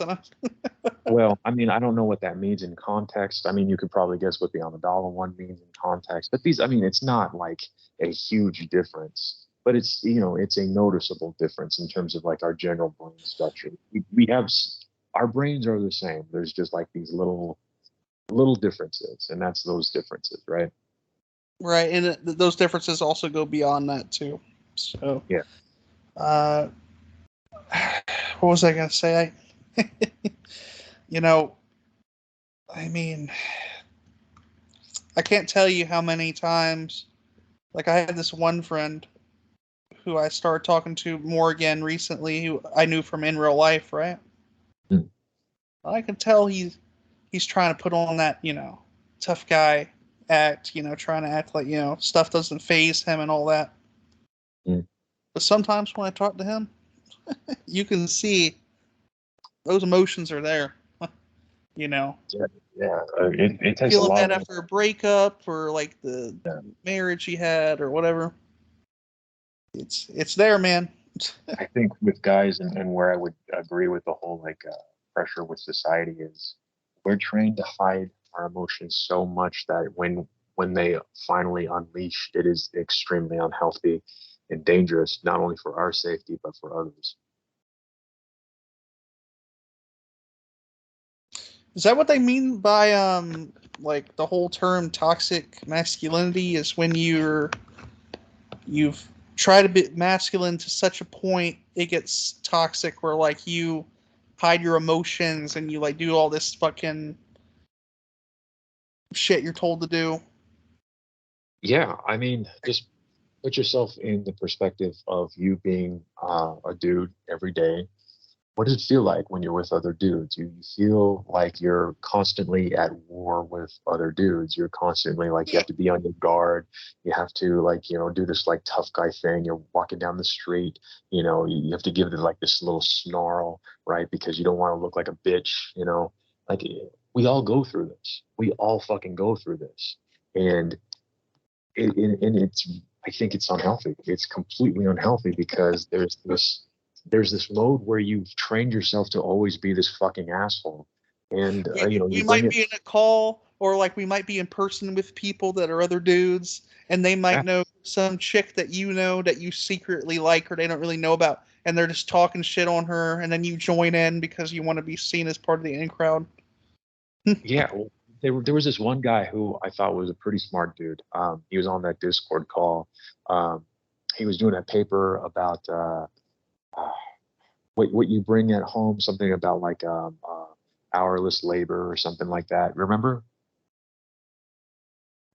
I think so. What labor?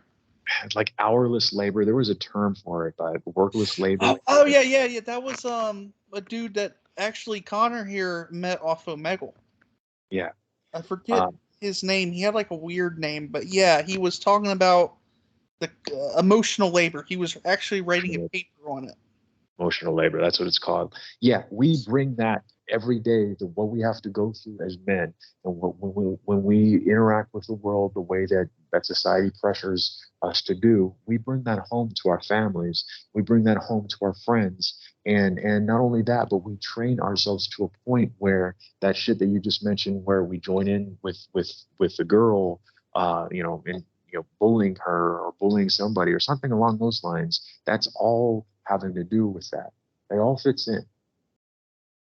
It takes a lot to get yourself out of that, because I think these days, especially, men are very confused about what they're supposed to be.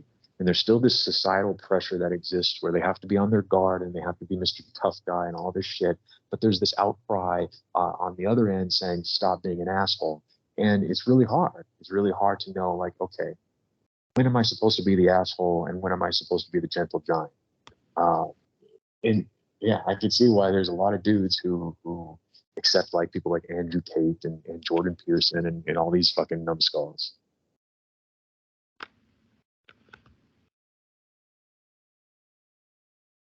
I don't know, man. I don't have a fucking answer for them. I mean, me at where I'm at, I went through that, but at the same time, I just kind of gave up and stopped caring about what it means to be a man and just, it's just played video games all day. I don't fucking know. Eventually, it doesn't matter. You are what you are. Yeah. Anyway, I'll let you get back to your paperwork, man. I can wrap it up here. Okay. Thank you for tuning into the General Welfare Podcast. The very few listeners there are. Don't forget to like and subscribe and donate to our Patreon at. And I'm just kidding. I just wanted to say that. All right, man. I'll just finish up. That's a wrap. All right, take care, man. Peace.